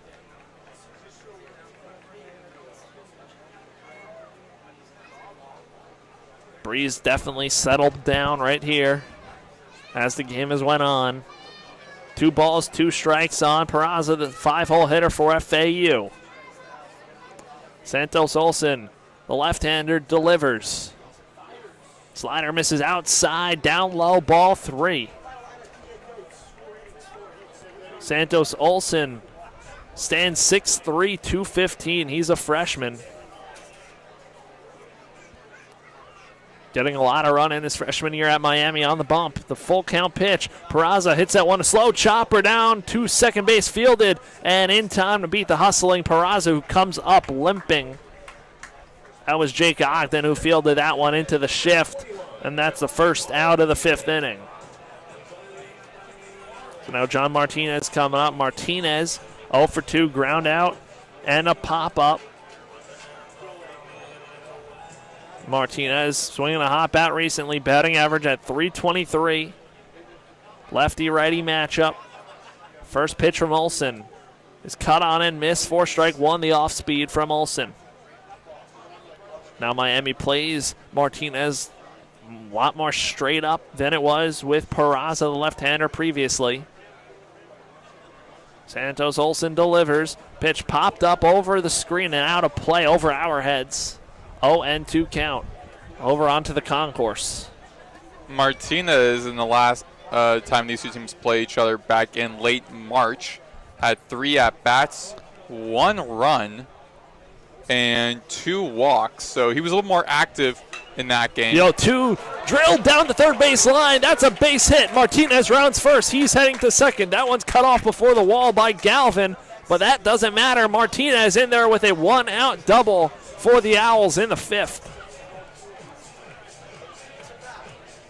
Martinez first hit of the ball game. Now Eli Small coming up, singled and scored in the 4th. Now he'll have to hit with a different bat as he broke his bat the last at bat. So might have to get in ahead of Eli Small, see how upset he is after that game. Got to ask him, because batters like their bats, especially when they're swinging well. And Eli Small now has to switch things up. Baseball players are creatures of habit. Lefty-lefty matchup. Santos Olsen deals to Small. That one's outside for ball 1. Has it ever happened that you were in the middle of a game, a bat that you like gets broken mid-swing, and then the next at-bat, you have a new bat that kind of... I've never broken a metal bat. Broken a wood bat before. Never a metal bat. Does it how does that affect you? Does it ever affect you mentally? And you said a lot of superstitions or whatever batters like their bats. 1-0 pitch up to the backstop off the glove of Alvarez. To third is Martinez, and a 2-0 count on Eli Small. We'll see what the Canes do here. It doesn't affect it. Obviously, you like to have your bat, things that you like, things that you're comfortable with. Really, that goes for anything, really. But I wouldn't say it affects it. Metal bat, Small's probably had that for a while, so it could be a little different in that case. But like wood bats you expect to break. Miami brings the infield in with one out, runner on third. 2-0 pitch. Small hits it up the middle. That's a base hit, and a run comes in. John Martinez scores. Owls take a 4-3 lead. An RBI single from Eli Small. Owls once down 3-0, now a 4-3 lead. And these at-bats really coming up big for FAU. Patrick Ward at the plate, the right-handed designated hitter today. 0 for 1, pop out, walk, a run scored. So Pat Ward looking to keep the line moving for FAU against the left-hander Santos Olson.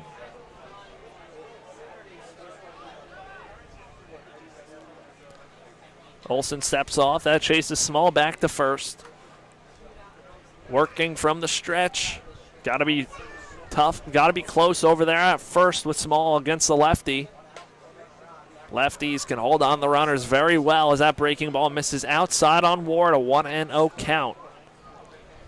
We've really seen energy from FAU since that third inning. They couldn't capitalize in the third, left the bases loaded, and in the fourth inning, they capitalized on it and were able to score 3 runs. And I don't know where that has come from, either again just like a mental shift, either like the pitches are working from, or because today's Earth Day, maybe that kind of goes into effect. But going back to what we're discussing about kind of superstitions within baseball. As a club baseball, now retired club baseball player, congratulations on playing your last game. Thank you. What were your couple of your superstitions before game or games or during games? Well, during a game, whenever I'd come up to the plate, I would tap the plate with my bat in the same way. I'll touch on that more after this pitch. A 1-0 from Santos Olson to Patrick Ward is on the way. Popped up foul, out of play over the right side. But really didn't have many other than getting the batter's box as a hitter. Tapped the plate in a specific way 3 times. One at top, one up close to me, and one in the middle. It's kind of similar with Boylston. Every time he gets up to bat, he draws a little cross. A lot of hitters do a lot of stuff like that, especially when they're hitting. 1-1, Santos Olson against the right hand, hitting Pat Ward. He delivers. Ward cuts and misses. Foul tips actually into the mitt of Alvarez. A 1-2 count.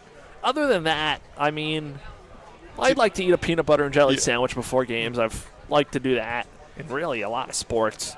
Do you see that as seeing mental changes where it's if you don't do that with your bat before game, something happens during the game, you don't have a great night? 1-2 fouled off from Ward. Out of play, stays alive with 1 out here in the 5th. 4-3 Owls lead. I don't really see it as that. Maybe if I fall out of, if I'm not playing well, I'll try to really exaggerate the things I do like that. Make sure I'm touching the plate every time. Make sure I'm doing this and that. So I think partially also a lot of players maybe would like to blame it on not doing their superstition. Ward takes inside, ball 2. But again, compared to really any sport, I could really say this most about baseball and speak to it as a baseball player. But baseball players out of every sport are the most creatures of habit. They love to do the same thing and stay structured in every practice and game. 2-2, the pitch from Santos Olson. Ward rips it through the legs of the shortstop, Sheehan, and into left field. Ward reaches. That's an E6. Heading to second is Eli Small, the second error of the ball game for Miami. And the Owls are going to look to make them pay here again. The bats are just continuing to work for the Owls. Yeah, that was hard hit. Definitely a play that should have been made by Sheehan over at short, but able to get on nonetheless, and the Owls will take it, bringing up Brando LaRue. 2 walks in this game. But yeah, creatures of habit for baseball. And it looks like we're going to get a pitching change, so we'll stay here for a minute. We'll talk. But about those baseball superstitions. Yeah, because as someone who never really grew up as an athlete as much as I probably should have, particularly in the career I'm going into, but watching a lot of baseball, and of course all sports in general always have a mental aspect, but I think for baseball even more of a mental note. I'm pretty sure there are a couple of players behind this for FAU can also attest to that as well, because when you're a center fielder, you're just by yourself. when you're a second baseman, you're just by yourself. When you're a pitcher, you're by yourself. When you're a batter the most, you're by yourself. So it's not like with football or basketball or hockey where I'm not doing too well in the slump. Let me just pass it to my guy next to me, and then they can work together to win as a team. But for baseball, particularly where offensively you're by yourself, and for pitcher, you're determining the game defensively by what pitches you throw. Yes, that is correct. So we're going to take a quick break right here now on FAU Owl Radio. Pitching change for the Canes. When we come back on Owl Radio, 4-3 Owls, runners on first and second, 1 out. On the other side, we will have the rest of this inning here in Boca Raton.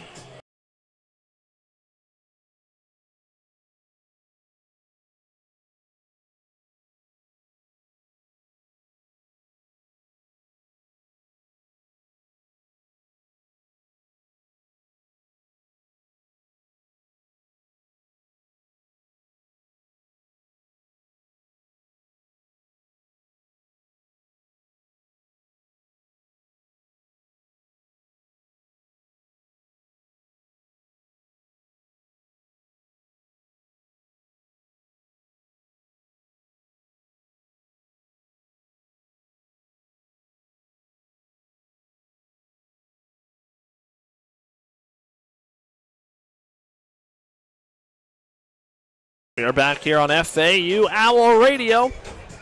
New pitcher into the game for Miami, right-hander Packy Bradley Cooney, the right-handed 6'2" graduate student transferred from Alabama into the game for the Canes this season. Cooney, 12 1/3 innings pitched, 9 earned runs, 6.57 earned run average, and he's in the game now with the Canes down 4-3. Runners on first and second for the Owls. 1 out. Small on second. Ward on first. LaRue, the 9-hole man, at the plate. So the Owls could extend this lead here in the 5th inning. And this is Bradley Cooney's 4th school in 5 years at college. So that doesn't summarize the state of college athletics. I don't know what does. Exactly, but that's something I always wonder as well. Is like for football or basketball, where you're going from different schools, learning different systems, particularly for football, where went from new programs, new clubs, new playing system you got to work with. I wonder if that's the same thing for baseball, where going to a new school every couple of years, how that changes you as a player, if it makes it any difficult. Cooney's first pitch breaking ball to LaRue is taken for strike 1. Canes have double play depth up the middle. Double play would get him out of the inning, but that's going to be tough to turn with the speedy Brando LaRue unless he really wraps into one. Righty-righty matchup. Packy Bradley Cooney delivers. Breaking ball fouled off, foul onto the berm on the right side. And now an 0-2 count on LaRue. Top of the lineup, and Marshall Lipsy, who's 2 for 3, waits on deck.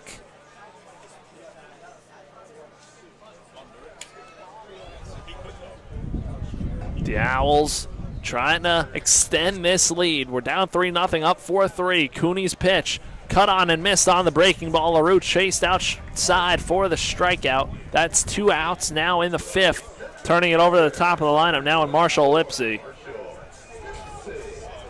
And last season for Bradley Cooney at Alabama, just playing 6 games. Before that at Campbell, he was very explosive. So he's trying to have another, hoping Miami would be a bounce back for him. And kind of is, 12.2 innings pitched, 10 runs on 9 hits, 10 strikeouts, 9 walks.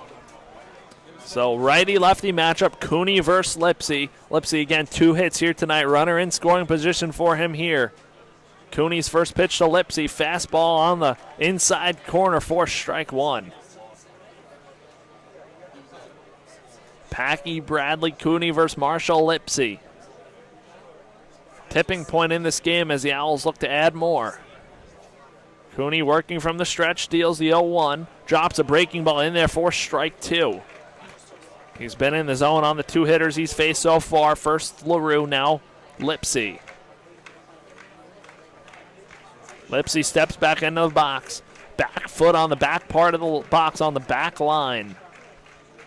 Cooney sets.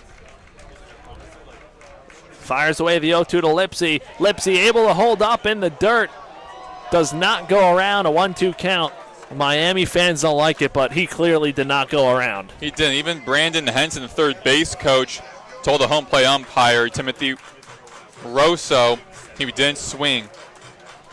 So a 1-2 count, Lipsy able to hold up. 1-2, 2 outs. Small on second, Ward on first. Eli Small hit the go-ahead RBI single earlier this half inning. Bradley Cooney delivers. Pitch, Lipsy able to hold on the breaking ball that misses inside. 2-2 count. And that check swing by Lipsy, I mean, I always find it funny when when sports fans will be like, oh, I didn't like that call. That was obviously that when it's like the most non-obvious call made. Like football, obvious PI, it was not a PI. Correct. That was a really obvious just check swing. 2-2, Cooney delivers to Lipsy. Lipsy takes a breaking ball, freezes him for strike 3, but not before the Owls score 1 run on 2 hits, leaving 2 runners on base. We're going to head to the top half of the 6th inning. It is 4-3 FAU here in Boca Raton, Florida.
We're back here on FAU Owl Radio.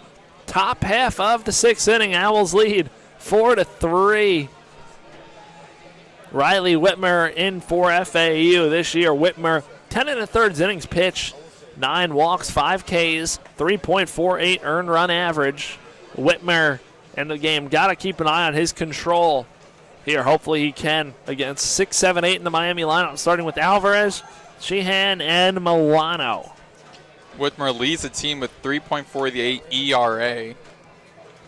Hopefully Whitmer, good outing here in the game in the 6th inning. A 1-run ball game. Owls leading it. Alvarez, a switch hitting catcher coming up to the plate, singled his last time up. Alvarez at the plate against Riley Whitmer. Kimball, good outing for him. No runs given up. 2 innings pitched. Now it's Whitmer's turn. Righty-lefty matchup. Whitmer works from the stretch. His first pitch, fastball in the zone for strike 1. 92 miles an hour on the Nick Wimberly radar gun.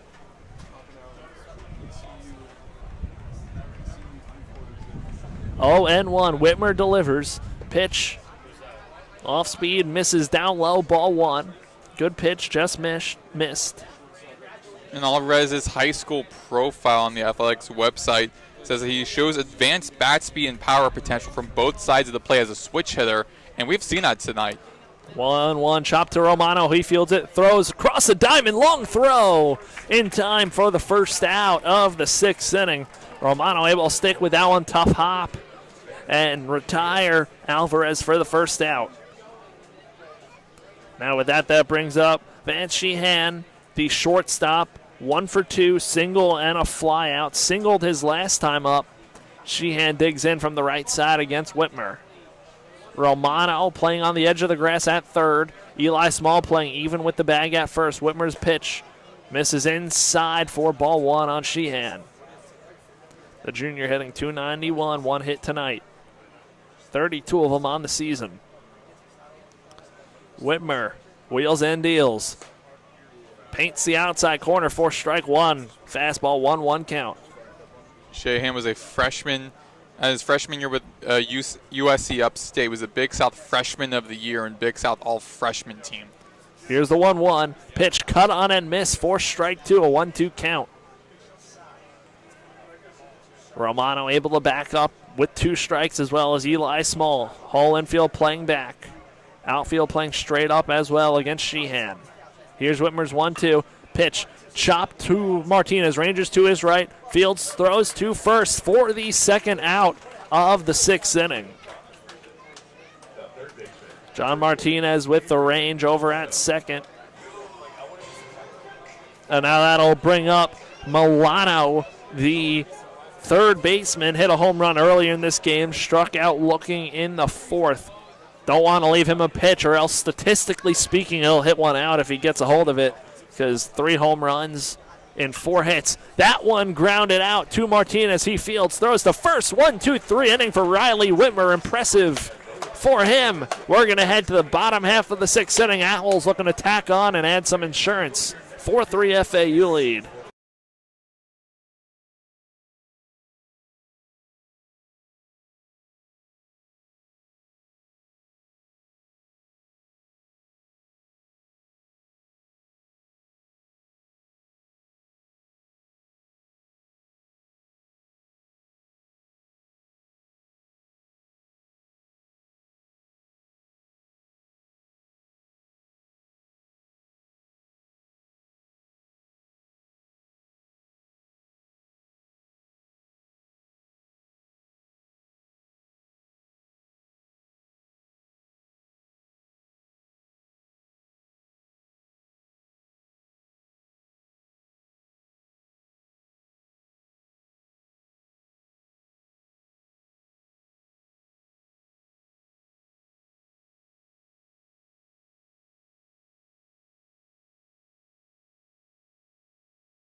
We are back here on FAU Owl Radio, bottom half of the 6th inning. Owls lead 4-3, 2-3-4 in the lineup. Boylston, Romano, and Collier against Packy, Bradley, Cooney. Boylston 0 for 3 today. 2 pop-outs and a fly-out. Now facing Cooney for the first time here tonight. Ready matchup. Packy, Bradley, Cooney. Winds and deals to Boylston. Boylston cuts and misses out a fastball for strike 1.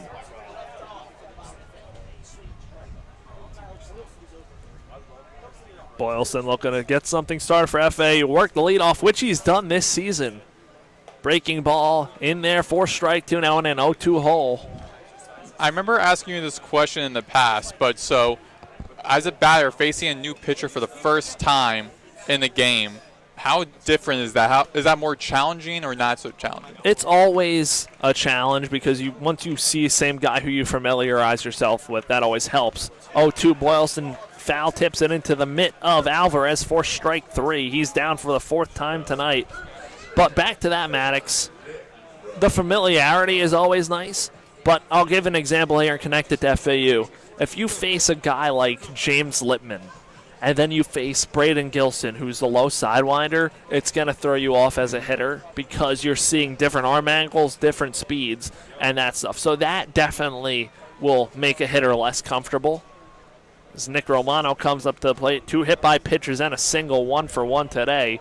Takes fastball from Cooney for strike 1. Well, I also remember you mentioned too, where like if you're like a lefty pitcher and you got a lefty pitcher going against lefty batter going against a lefty pitcher, that's a lot more trickier. Yes. Is that the same for a righty batter against a righty pitcher? Yes, it is. When you face the same hand, it's always tough. As Romano takes a fastball upstairs for ball 1, it's always tough because when you're doing that, the breaking balls from that pitcher, they go away from you. So you tend to chase those outside because they start at you and they break away from you. Yeah. So that's why those are always tough. Like for me, I'd love to face a lefty because everything will break into me. Mm-hmm. As Romano takes way outside for ball 2, a 2-1 count. So do you bat right and throw right? Yes. All right. My brother would throws left and bats right. Mm-hmm. So he's one of the few who does that opposite way. Romano takes downstairs ball 3, a 3-1 count, trying to get on for the 4th time today. Mm-hmm. I wonder how much more challenging it is for a pitcher, regardless of how you throw, going against a switch hitting batter where they could change in between innings. Definitely tough at times. Romano in the driver's seat, the 3-1 breaking ball in there for strike 2. And if that tells you the respect Cooney has for Romano, what wouldn't? I mean, 3-1 breaking ball to get in there for strike 2 and what would seem like almost an automatic fastball spot. Trying to not let him get on base. But now 3-2-1 out. The pitch from Cooney. Romano hits a little blooper on the left side of the infield. That one's going to get away, and one hop in the infield. That's going to be a base hit. Romano on for his 4th time today, now 2 for 2. An excuse me single the opposite way of the shift. And now Ian Collier coming up. 0 for 3 today, looking to break out in this game tonight, Wednesday night. Another line drive in the books for Romano. Call it a line drive. Both of his hits combined exit velo 72 miles an hour here tonight. That's baseball. Righty-righty matchup against Collier. Cooney deals. First pitch breaking ball finds the outer half for strike 1. Owls and Hurricanes. Season series finale between these squads. Miami's taking the first 2. Pitch way outside and low. Good stop by Alvarez on the backhand. 1-1 count. The Hurricanes are 9-1 midweek matchup. The only loss was to South Florida last week, I believe. 1-1, Romano on first. Collier at the dish. Miami looking for the double play up the middle. Cooney deals. Fouled off over our heads. 1-2 count. I really want to see one of those come back here. I don't think we ever will. It would really need to be a high arcer that gets over the net and lands, not one of those ones that gets lined out. That happened, I think, the closest it ever happened, I think, one of the last times you and I called a game. One of the last times it happened, like right in front of the It was like a couple rows in front of us off to like the right. Yes. The 1-2. Collier takes inside on the breaking ball. 2-2 count, not close. Romano still over at first.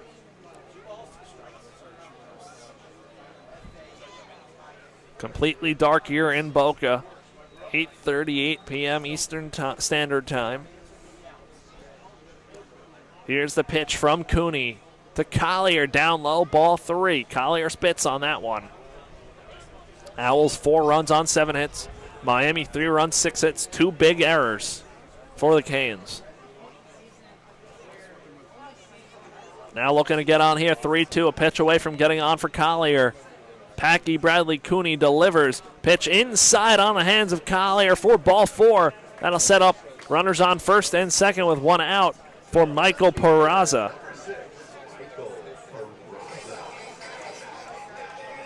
Collier on for the first time tonight.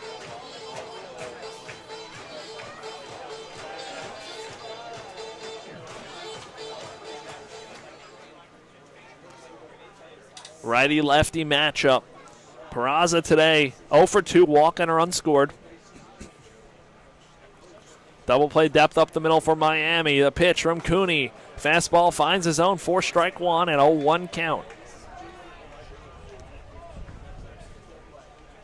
Would have to gap one here or hit a soft single to score a run. Romano and Collier, not the fastest runners FAU has. Cooney looks over in Romano's direction at second. Fires away, outside half, 4-strike 2 on Peraza. He didn't like it. Look back at the umpire.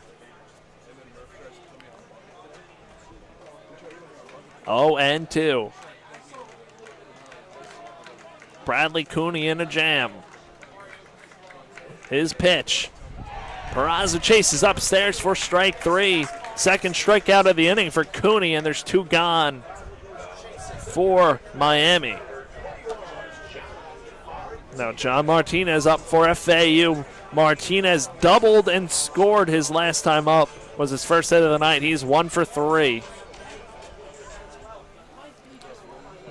So Martinez in the box for the righty-righty matchup. It almost seems like righties are better against Cooney so far tonight, but Martinez cuts and misses at the breaking ball, 4-strike 1. Now off on contact with 2 outs.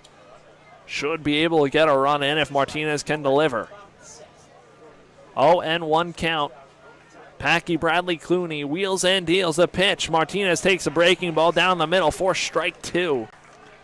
Cooney has really buckled down since allowing the walk to Collier. Miami Hurricanes dugout starts there clapping with 2 strikes and 2 outs. Cooney sets the deal. Here's the 0-2 in the dirt, ball 1. Martinez able to lay off. Cooney had the ability to try and make him chase. 1 ball, 2 strikes. Miami and FAU locked in South Florida battle. Here's Cooney's 1-2. Martinez takes a breaking ball, 4-strike 3. Cooney, 3 strikeouts in the inning. 1 hit, 2 runners left on base. We're going to head to the top half of the 7th inning. It is a 4-3 FAU lead right here on FAU Owl Radio.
We are back here on FAU Owl Radio. Top half of the 7th inning, 4-3 Owls lead. Riley Whitmer on for his 2nd inning of work. They'll be facing 9-1-2, starting with Fabio Peralta, who is 1 for 2. So really want to make sure you get Fabio Peralta out. A big spot before the top of the order rolls around for Miami. Be a righty-lefty matchup to start things off here in the 7th.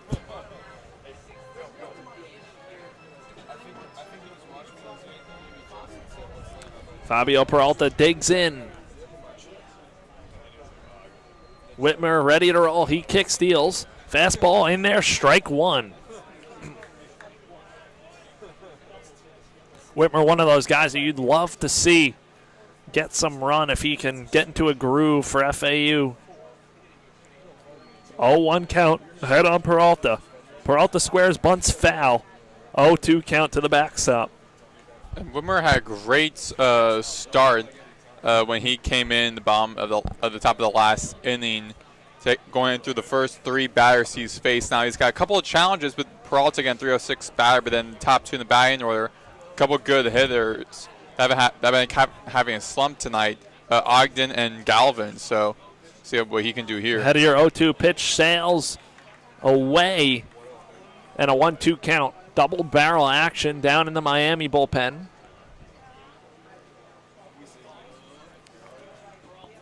Riley Whitmer on the mound here in the 7th for FAU. His 1-2 pitch. Down low, ball 2 on Peralta. Brando LaRue, the shortstop, shaded up the middle to the left of the second base bag. Romano playing off the line at third. 2 balls, 2 strikes. Whitmer and Peralta. Here's the pitch. That one fouled off to the backstop. Peralta stays alive.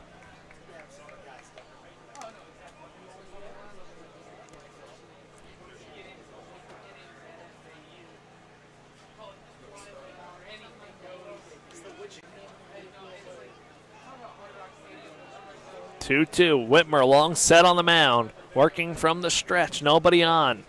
Pitch. Breaking ball. Swing and a miss. Strike 3. First out of the 7th for Riley Whitmer.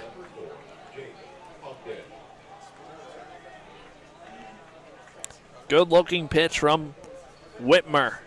Turns it over to the top of the lineup now, and Jake Ogden with 1 out and nobody on. Righty-righty matchup. Ogden he's 0 for 2 today. Walk and a run scored. The pitch from Whitmer. Breaking ball misses outside. 1-0 count.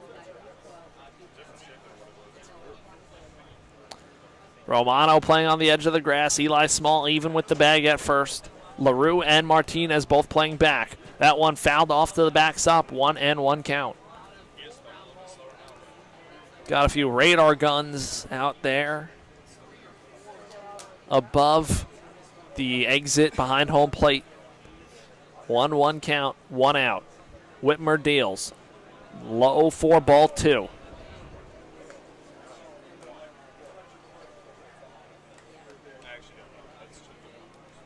Now Romano will back up, 2-1 count. Everybody back on the infield. Outfield playing straight up. Pitch from Whitmer, breaking ball, chopped foul to the Miami dugout, and a 2-2 count. So far, the Owls bullpen has done a good job with the for keeping the leadoff hitter for the Hurricanes. A really solid season thus far. 43 runs on 49 hits, 29 RBIs, 5 home runs, keeping him very quiet today. Martinez shifts over to the left side of the infield, fouled off into the screen. Staying alive is Ogden. Eli Small, the lone infielder on the right side. He's still closer to first base. And a 2-2 count. Top of the Miami lineup in the 7th. Ideally, you'd like this to be the last time you see the top half of the lineup. Whitmer gets him swinging for strike 3. Falls down on the mound. Second strikeout for Whitmer. He takes a seat for the second out of the inning. And you can tell he had a lot of power in that last pitch. So much so, it almost felt like a cartoon character in a way.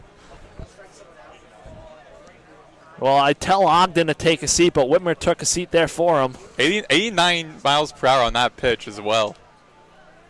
Now that brings up the left-hand hitting left fielder Galvin.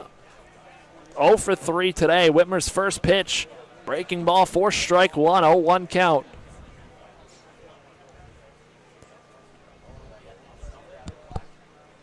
Whitmer sets. Winds and deals. Pitch bounces up there. Ball 1 at the feet of Max Galvin, the senior.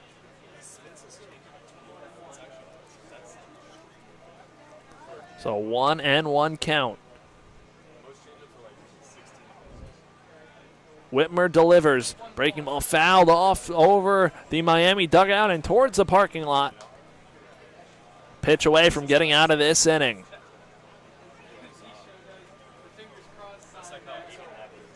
1-2. Whitmer a pitch away. He delivers. Misses inside at the feet of Galvin for ball 2. 2 balls, 2 strikes, 2 outs. Here in the 7th, FAU holding to a 1-run lead. Defense plays the left hand, heading Galvin straight up. Whitmer winds deals. Breaking ball flown out to center field. Lipsy moving back, started in, makes the catch for the 3rd out of the inning. 1, 2, 3, go the Canes. We head to the bottom half of the 7th inning. It's stretch time here in Boca. 4-3 Owls lead.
We are back on FAU Owl Radio.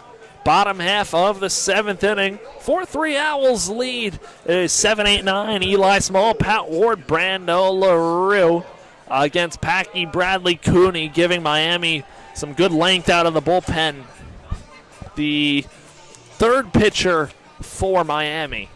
Eli Small had an RBI single his last time up. He digs in. 2 for 3 days so far and a run scored. Packy Bradley Cooney delivers. Breaking ball to Small for strike 1.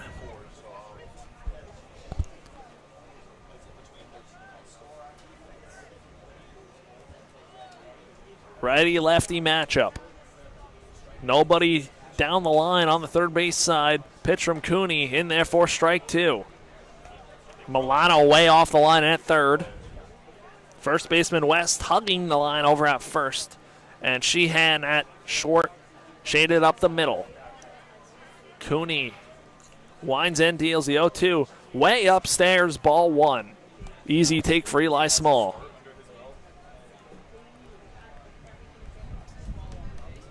Maddox. Again, Owls still need 6 more outs to win this game, but this would be a huge confidence boost heading into the final stretch of the regular season. Definitely would be. I mean, they got Charlotte coming up this weekend, which I'll be calling. And Charlotte right now, bottom of the conference standings, 4-11 conference record, 19-21 overall. So getting a midweek game against a very good Miami team, lead into playing against a pretty approachable winnable series. Coach JT Ortega coming out there to talk to the home plate umpire, Timothy Rosso. Eli Small did not swing and miss. He foul tipped it, I believe, into the ground. So he'll stay alive in a 1-2 count. Looks like it unless the umps decide to change it.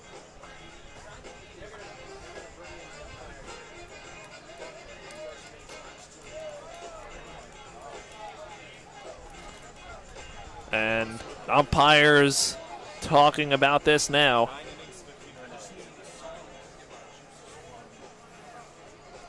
And it looks like the call is going to stand. Miami fans don't like it. 1-2 count. Small gets a second chance. Packy Bradley Cooney looking for the put away of Small. Small looking to stay alive. Here's the 1-2. Fastball misses outside. Ball 2 and a 2-2 count. Miami fans are restless, but tough one. Alvarez threw it down to third. Very close call. Miami thought they would have had 2 strikeouts by now of Eli Small, but still alive here in a 2-2 count. 2-2, Cooney on the rubber.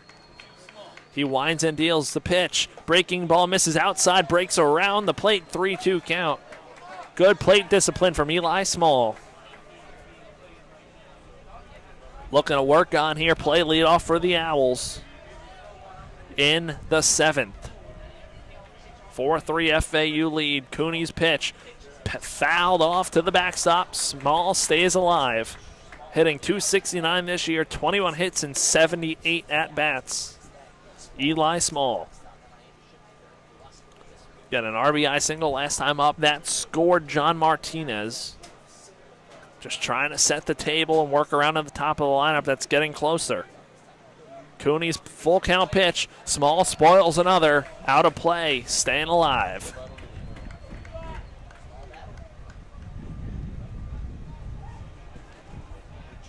Nonetheless, Eli Small doing a great job of working the pitch count of Cooney. Still some action in the Miami bullpen. Double barrel action, a lefty and a righty. Here's a 3-2 once again. Misses inside. Ball 4. Small gives a shout to the FAU dugout. And Maddox, I'm going to say, a ball does not lie. Eli Small never struck out. And Eli Small is on the base paths. Amazing. And definitely a great start for the Owls and continue their momentum right in for the end of this final stretch of this game. So Eli Small on first. Patrick Ward at the dish. Ward today 0 for 2, walk and a run scored. Reached on an error his last time up. Runner on first, nobody out. Cooney delivers, breaking ball, 4 strike 1. LaRue on deck, and then after that it's a top of the FAU lineup. And this could help the Owls in the long run with tiring out Bradley Cooney, because if he ends up being their last pitcher, which I don't really think so, then it really will help FAU gain some more runs up. Breaking ball gets Cooney ahead 0-2 on Patrick Ward. Ward looking to get on for FAU. Reach on an error, but hit it hard at Sheehan, the shortstop, last time. Cooney, his 0-2. Breaking ball freezes Patrick Ward, 4 strike 3. He's down for the first out of the inning. Long pause in the batter's box. He doesn't like it. Talking to the ump. 1 out here in the 7th. Patrick Ward has to make sure he keeps himself in check here. Don't want to lose him, one of the more valuable players on this FAU team. Brando LaRue now up 0 for 1 with 2 walks. Eli Small still on first. Cooney on the rubber, working from the stretch. Miami looks for the double play. Fastball down low, outside, ball 1.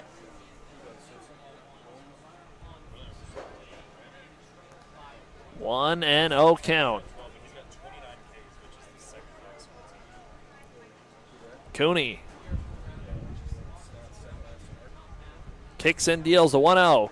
Breaking ball in there, 4 strike 1 on LaRue on the inside corner. Evening up the count, 1 apiece. Again, LaRue would be very tough to turn a double play on. Speedy runner for FAU. Eli Small lead at first against Cooney on the rubber. An chopper foul by LaRue. Now a 1-2 count. Yeah, looked as though it hit off the back, kind of off the tip of it, hit behind LaRue as well. Yep. A look into next half inning for Miami. It'll be 3-4-5, starting with Derek Williams. So FAU would love to get some more runs here before they head to the Miami heart of their lineup. Cooney sets, deals the 1-2. Breaking ball, cut on and miss. LaRue chases outside for the strikeout. And now that brings it over to Marshall Lipsy and the top of the FAU order.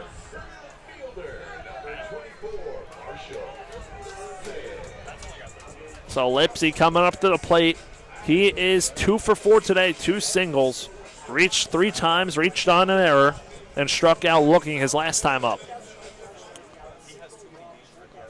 So Lipsy digs in. Small still on first. He'll be off and running on contact with 2 outs. Cooney's first pitch to Lipsy is a breaking ball. Lipsy able to hold up 1-0 count.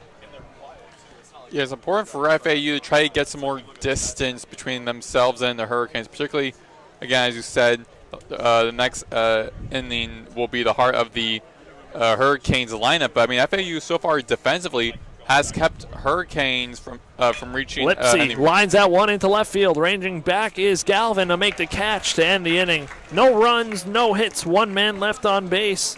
We're going to head to the top half of the 8th inning. FAU leads this one 4-3.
We are back here on FAU Owl Radio on YouTube. Maddox, Greenberg, Chris Talt. 4-3 FAU lead, top of the 8th inning. New pitcher coming in for FAU.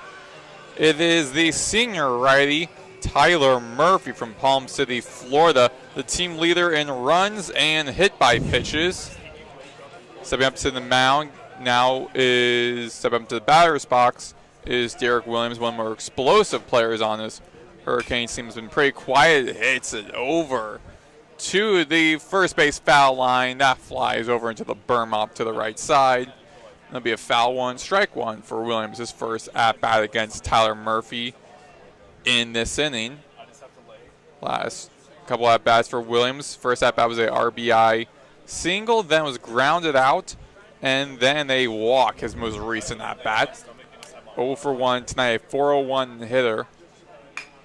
Hits off to the right side.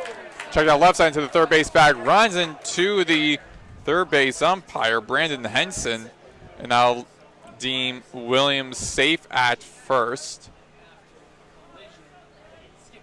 And Romano still feeling that collision with the third base umpire, Henson, rubbing his left neck. And here comes the athletic trainer for the Owls, checking on the third baseman for the Owls. A little bit of a brutal collision, somewhat. Didn't look too bad, but Romano's still feeling the after effects of it, but he will resume play as Alex Sosa is up now. His fourth at bat. A couple of walks and a ground out for him. Also a quiet night, 0 for 1, 320 hitter. Runner on first. Murphy checks first. The righty-lefty matchup. And then field shifting to the right, ball one. Again, Sosa.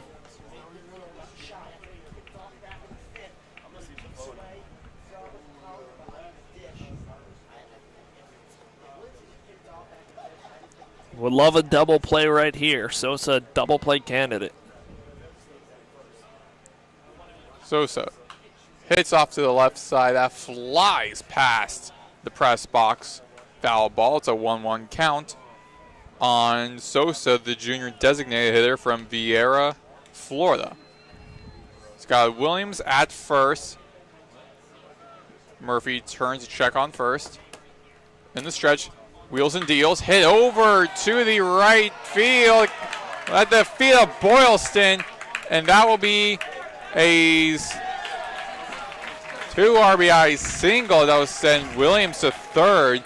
Sosa stays at first. It'll be runners on the corners now for Brylan West. And great position for the Hurricanes on no outs. They have an opportunity to tie and possibly extend the lead. If you're FAU, leading by 1, the important part is not letting this inning snowball. So if you can get a double play and trade it for a run, you would do that in a heartbeat. As LaRue and Martinez are up the middle looking for that double play. Murphy turns check on first. Now it's Sosa at first. West, the righty, low in the dirt on the bottom right corner. Ball one against West. And Murphy, a second-generation Owl. His father, Tommy, played for the Owls in 1998 to 2000. And his brother Dylan Murphy on the team as well. Yeah, as well as brother Dylan Murphy.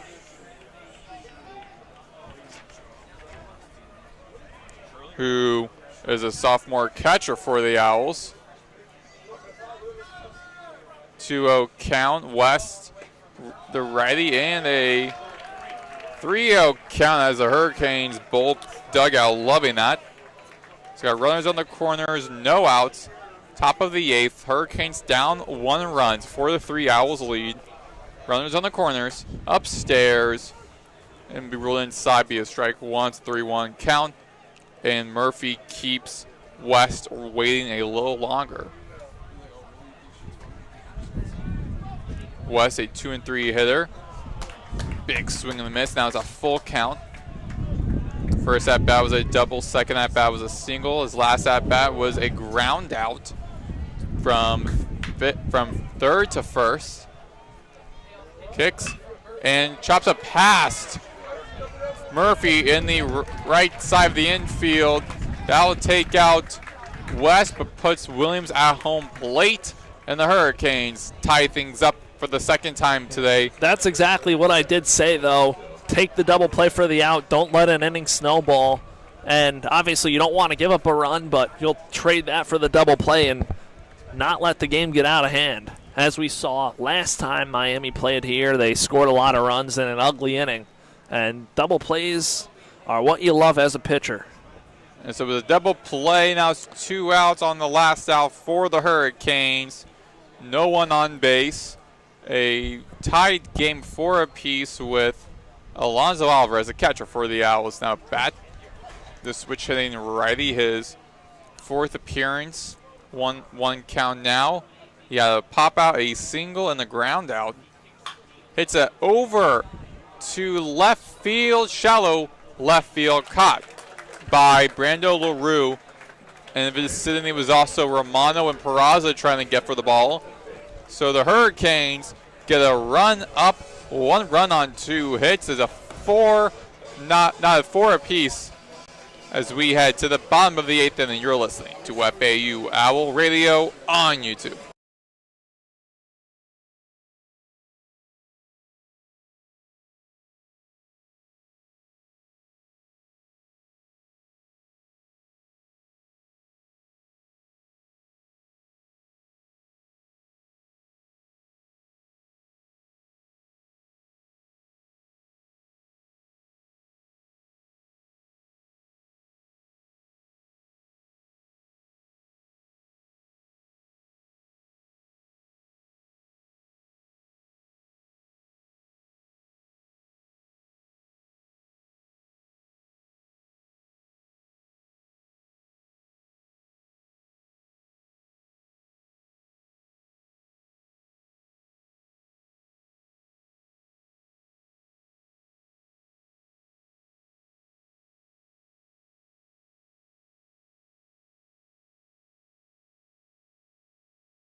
We are back here on FAU Owl Radio on YouTube. Maddox, Greenberg, Chris Talt here at the FAU Baseball Stadium on this Wednesday night. The midweek matchup, last of 3 games that the Owls and the Hurricanes meeting each other. The second home game in this series this season. It's a tied 4 apiece as we head to the bottom of the 8th inning. New pitcher coming in for the Hurricanes is Jake Dorn, the redshirt junior lefty from Davie, Florida.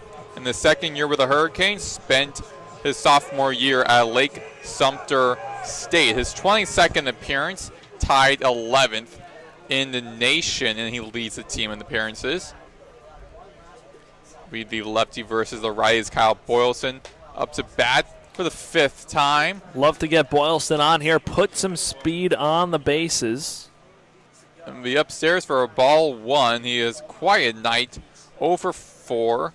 A couple pop outs, a fly out, and a strikeout in his last at bat.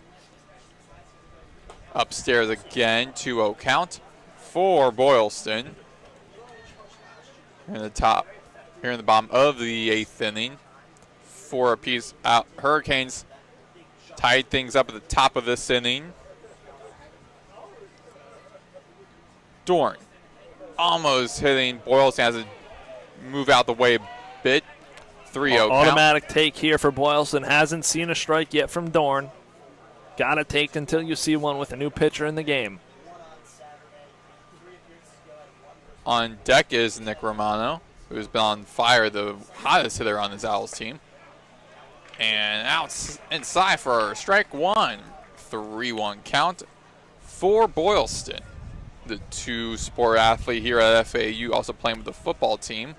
Just had their spring game last weekend. He plays defensive back for the Owls. Inside for ball 4, sending Boylston to first base for the first time tonight. See if they send Boylston at all. Tough with Dorn as a left-hander on the mound. Got to be careful. Don't want to make an out on the bases. So now Nick Romano, his 4th at bat, started his appearances with a single in the bottom of the 1st inning. Then had a couple of hit by pitches, and then ended his most recent at bat, bottom of the 6th, with a single. So the righty-righty matchup, strike 1 on Romano, the redshirt senior for the Owls. Playing third base, 325 hitter. Dorn looks ahead to check on Boylston at first. Turns, kicks, and outside. Ball 1. It's 1-1 count. Couple Hurricanes pitchers working in the bullpen. Same for FAU in their bullpen. Seeing some balls flying off to the right, far right corner. Did see Pat Ward jog down there. He could be another pitcher possibly in play for FAU tonight. We have seen him in the past be that emergency pitcher, particularly for these midweek matchups, too, playing late in the game. Ward also had experience pitching in his high school years, now becoming one of those emergency pitchers for the Owls. Now McCormick having a word with Nick Romano, and Ian Collier's on deck. John McCormick in his 18th year with the Owls.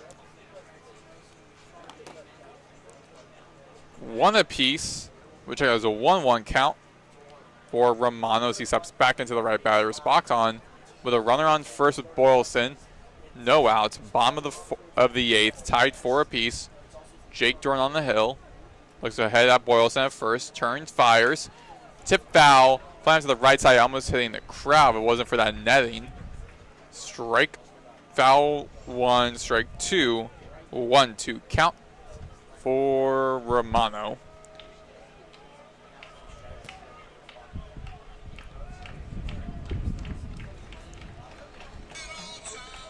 Dorn. Rocks and fires. Big swing and a miss by Romano. Takes him out. His first strikeout of the night.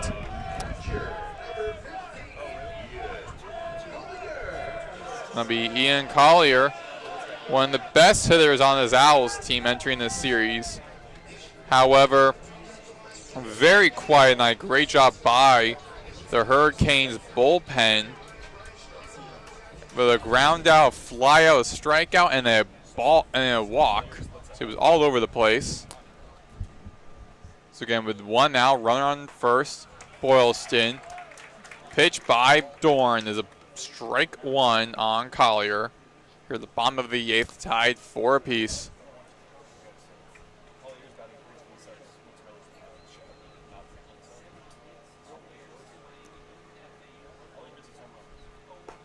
Check swing by the righty Collier for a ball 1. It's a 1-1 count. This game has been flying by. We're at the bottom of the 8th inning, where typically this would be right around 9:45 or so, but we got to see the bottom of the 8th.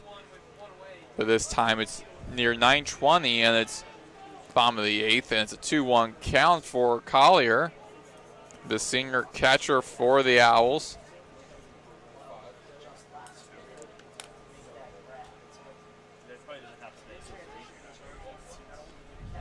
Two-one count. Dorn on the hill, looking ahead of Boylston, turns, rocks and fires, hit over into the third base, throws over to second, over the first, a double play, and that will end this inning.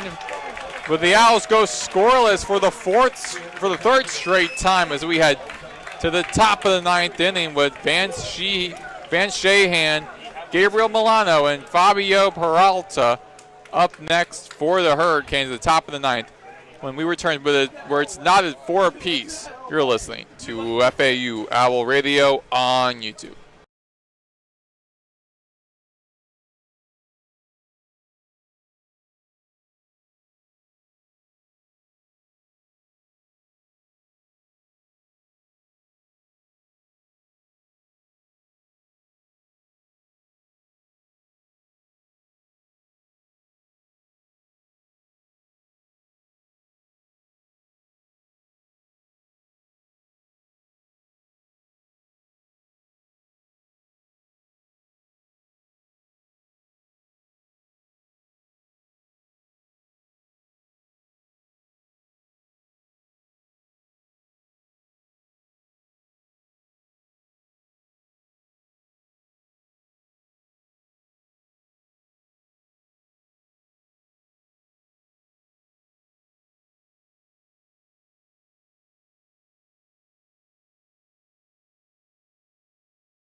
We're back here on FAU Owl Radio on YouTube. Maddox, Greenberg, Chris Talt. It's a tied 4 apiece as we are here at the top of the 9th inning. Tyler Murphy on the hill for the Owls. Van Shahan, the shortstop for the Hurricanes. 1 for 3 tonight in the right batter's box. A righty-righty matchup. Ball 1 against Shahan. First at bat was a flyout. Second at bat was a single. Third at bat was a ground out. Romano and Small hugging that infield grass, while LaRue and Martinez on the outside infield. Definitely want to be careful of that bunt. 3-0 count as both first and third basemen anticipating a potential bunt by Shahan. Base is empty, and 4 straight balls thrown Shahan's way, and not a great way they open things up if you're Tyler Murphy and this Owls team. So he'll be sending Shahan over the first. Last time it was a close game in the 9th here at FAU against Miami. It was 7-4 Owls. They got the first out of the 9th inning with nobody on, and Miami scored 7 unanswered runs. We'll see if history repeats itself. That was the first game of this series this season, which the Hurricanes end up winning 11-7 after scoring 7 runs in the 9th. No outs. Runner on first is Shahan. Murphy throwing over the first. Small trying to tag out Shahan. They called it a balk. And FAU, check out Miami fans, loving and applauding right into their feet as the FAU fans not happy about that. Crucial mistake made by Murphy on the hill. Coach McCormack immediately out. Now we got Shahan in scoring as of now, as McCormack had a word with the first base umpire Mark Stewart. After a quick discussion, McCormack heads back to the Owls dugout. So the scoring run, the leading run for Miami is Shahan at second. Big swing and a miss by Gabriel Milano, the freshman lefty. Also 1 for 3 tonight. Home run, his first at bat, a bomb of the top of the second. Then struck out looking, and then grounded to shortstop. He hammers it over into left field, the feet of Boylston. And now send runners on the corner. Shahan at third, Milano at first. No outs, 4 apiece here in the top of the 9th inning. And look, it's like history might be repeating itself here, Chris.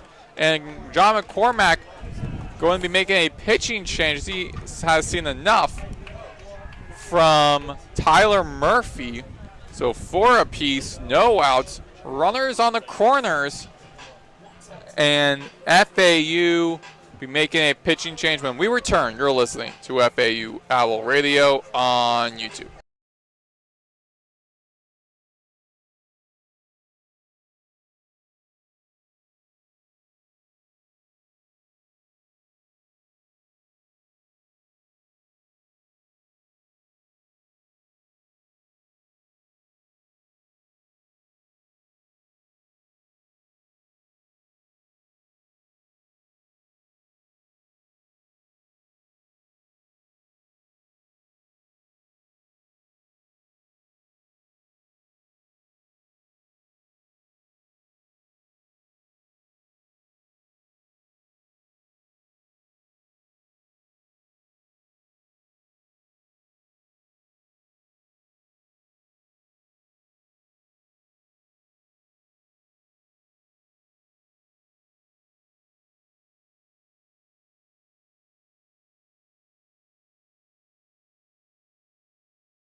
Four apiece, no outs, runners on the corners for Miami here at the top of the 9th. Tyler Murphy retired for Zach Kilby, the new pitcher coming in for FAU, the lefty hitting a 4.50 ERA. And this is one of Maddox. This is one of FAU's guys in the bullpen, and they'll be facing one of the best, if not the best, from Miami, pinch hitter Danny Cuvée. Kilby, the senior lefty from Tampa, Florida, going up against Daniel Cuvée, who is typically the normal starter for the Canes, but be coming in as a pinch hitter at that 9-hole spot. The junior infielder from Fort Lauderdale, Florida. This season, the preseason perfect game first-team All-American, Division D1 baseball preseason first-team All-American, the NCB WA preseason first-team All-American. Having a lot of accolades entering this season. Very dangerous bat. following a phenomenal. And he's very familiar with Kilby, too. He's taken him deep twice. The first pitch by the righty Cuvée is behind home plate for a foul 1, strike 1.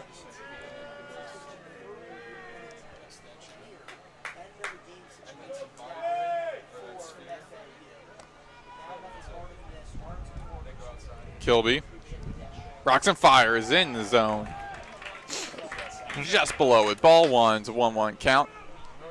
And a couple of the FAU pitchers behind us during the break were mentioning that, were suggesting that Kilby might just go off on in this inning.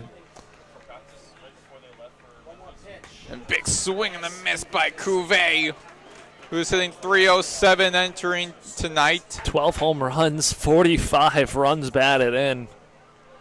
Cuvée, he leads the team in runs, walks, and ties the lead with 3 for doubles with 14. It's a 2-2 count now for Cuvée. Runners on the corners, Milano at first, Shahan at third in the leading run. No outs, top of the ninth, 4 apiece.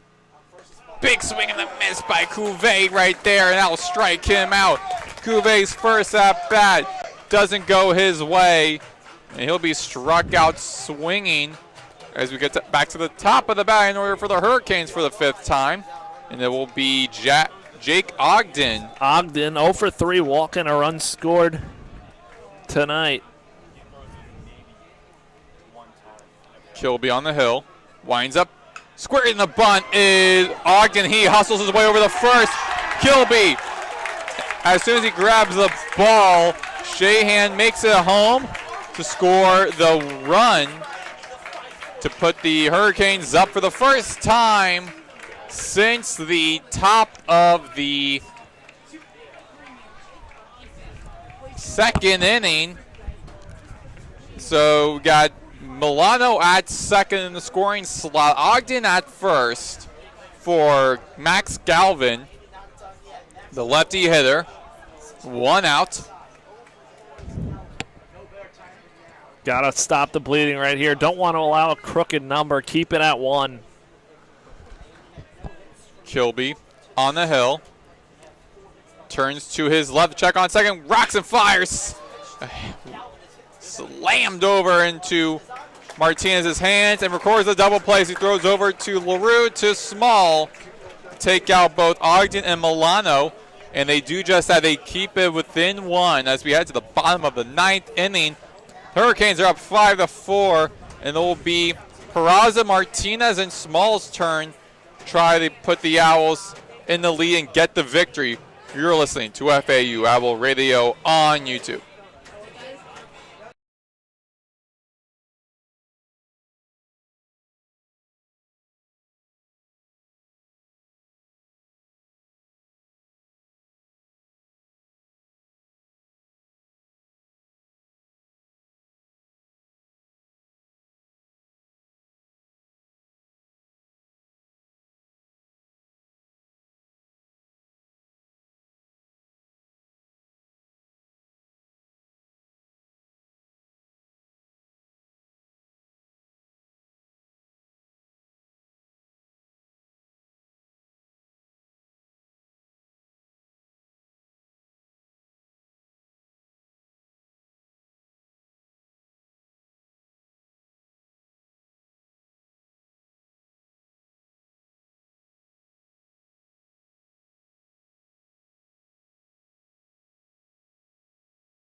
5-4, Hurricanes lead with new pitcher coming in for the Hurricanes, the Austin P transfer, the senior righty Lyndon Glidewell up to the mound. It will be Michael Peraza, John Martinez, and Eli Small who will be the last hope for this Owls team to get the victory and avoid the season sweep by the Hurricanes. The Hurricanes lead the series 2-0. This is the last game between these two programs this season. The Owls love to get midweek victory before they play against Charlotte. First pitch against Peraza, the lefties. A strike one by the righty Gladwell, who last season at Austin P was in the 2025 second team All-A-Sun. Inside, be a ball one, it's a 1-1 count. Base runners for FAU important. Obviously, only down by one. A home run would tie it, but you want to put pressure on Miami. Get runners on base. And new defensive player for the Hurricanes in the center field will be Michael Torres. In the middle for a strike two, the 1-2 count. Glidewell, 3.91 ERA, 2-0 record. Pitching in 23 innings, 10 runs on 17 hits, 32 strikeouts. Big swing and a miss, and that'll be his 33rd strikeout. Peraza is out, the first of three. And the FAU fans chanting bye-bye to Peraza as he makes his way gloomily to the FAU dugout. So base is empty. Infield be shifting a bit to the left. Actually, going to be more resetting with Martinez now the righty, going against the righty outside for a strike one on Martinez. Martinez doubled and scored in the fifth. Next pitch, a ball one. It's a 1-1 count for Glidewell. Martinez, 325 hitter, 1 for 4 today. Glidewell on the hill. High up in the air. That will go behind the Owls dugout in the foul zone. Foul ball, foul one, strike two, 1-2 count for John Martinez.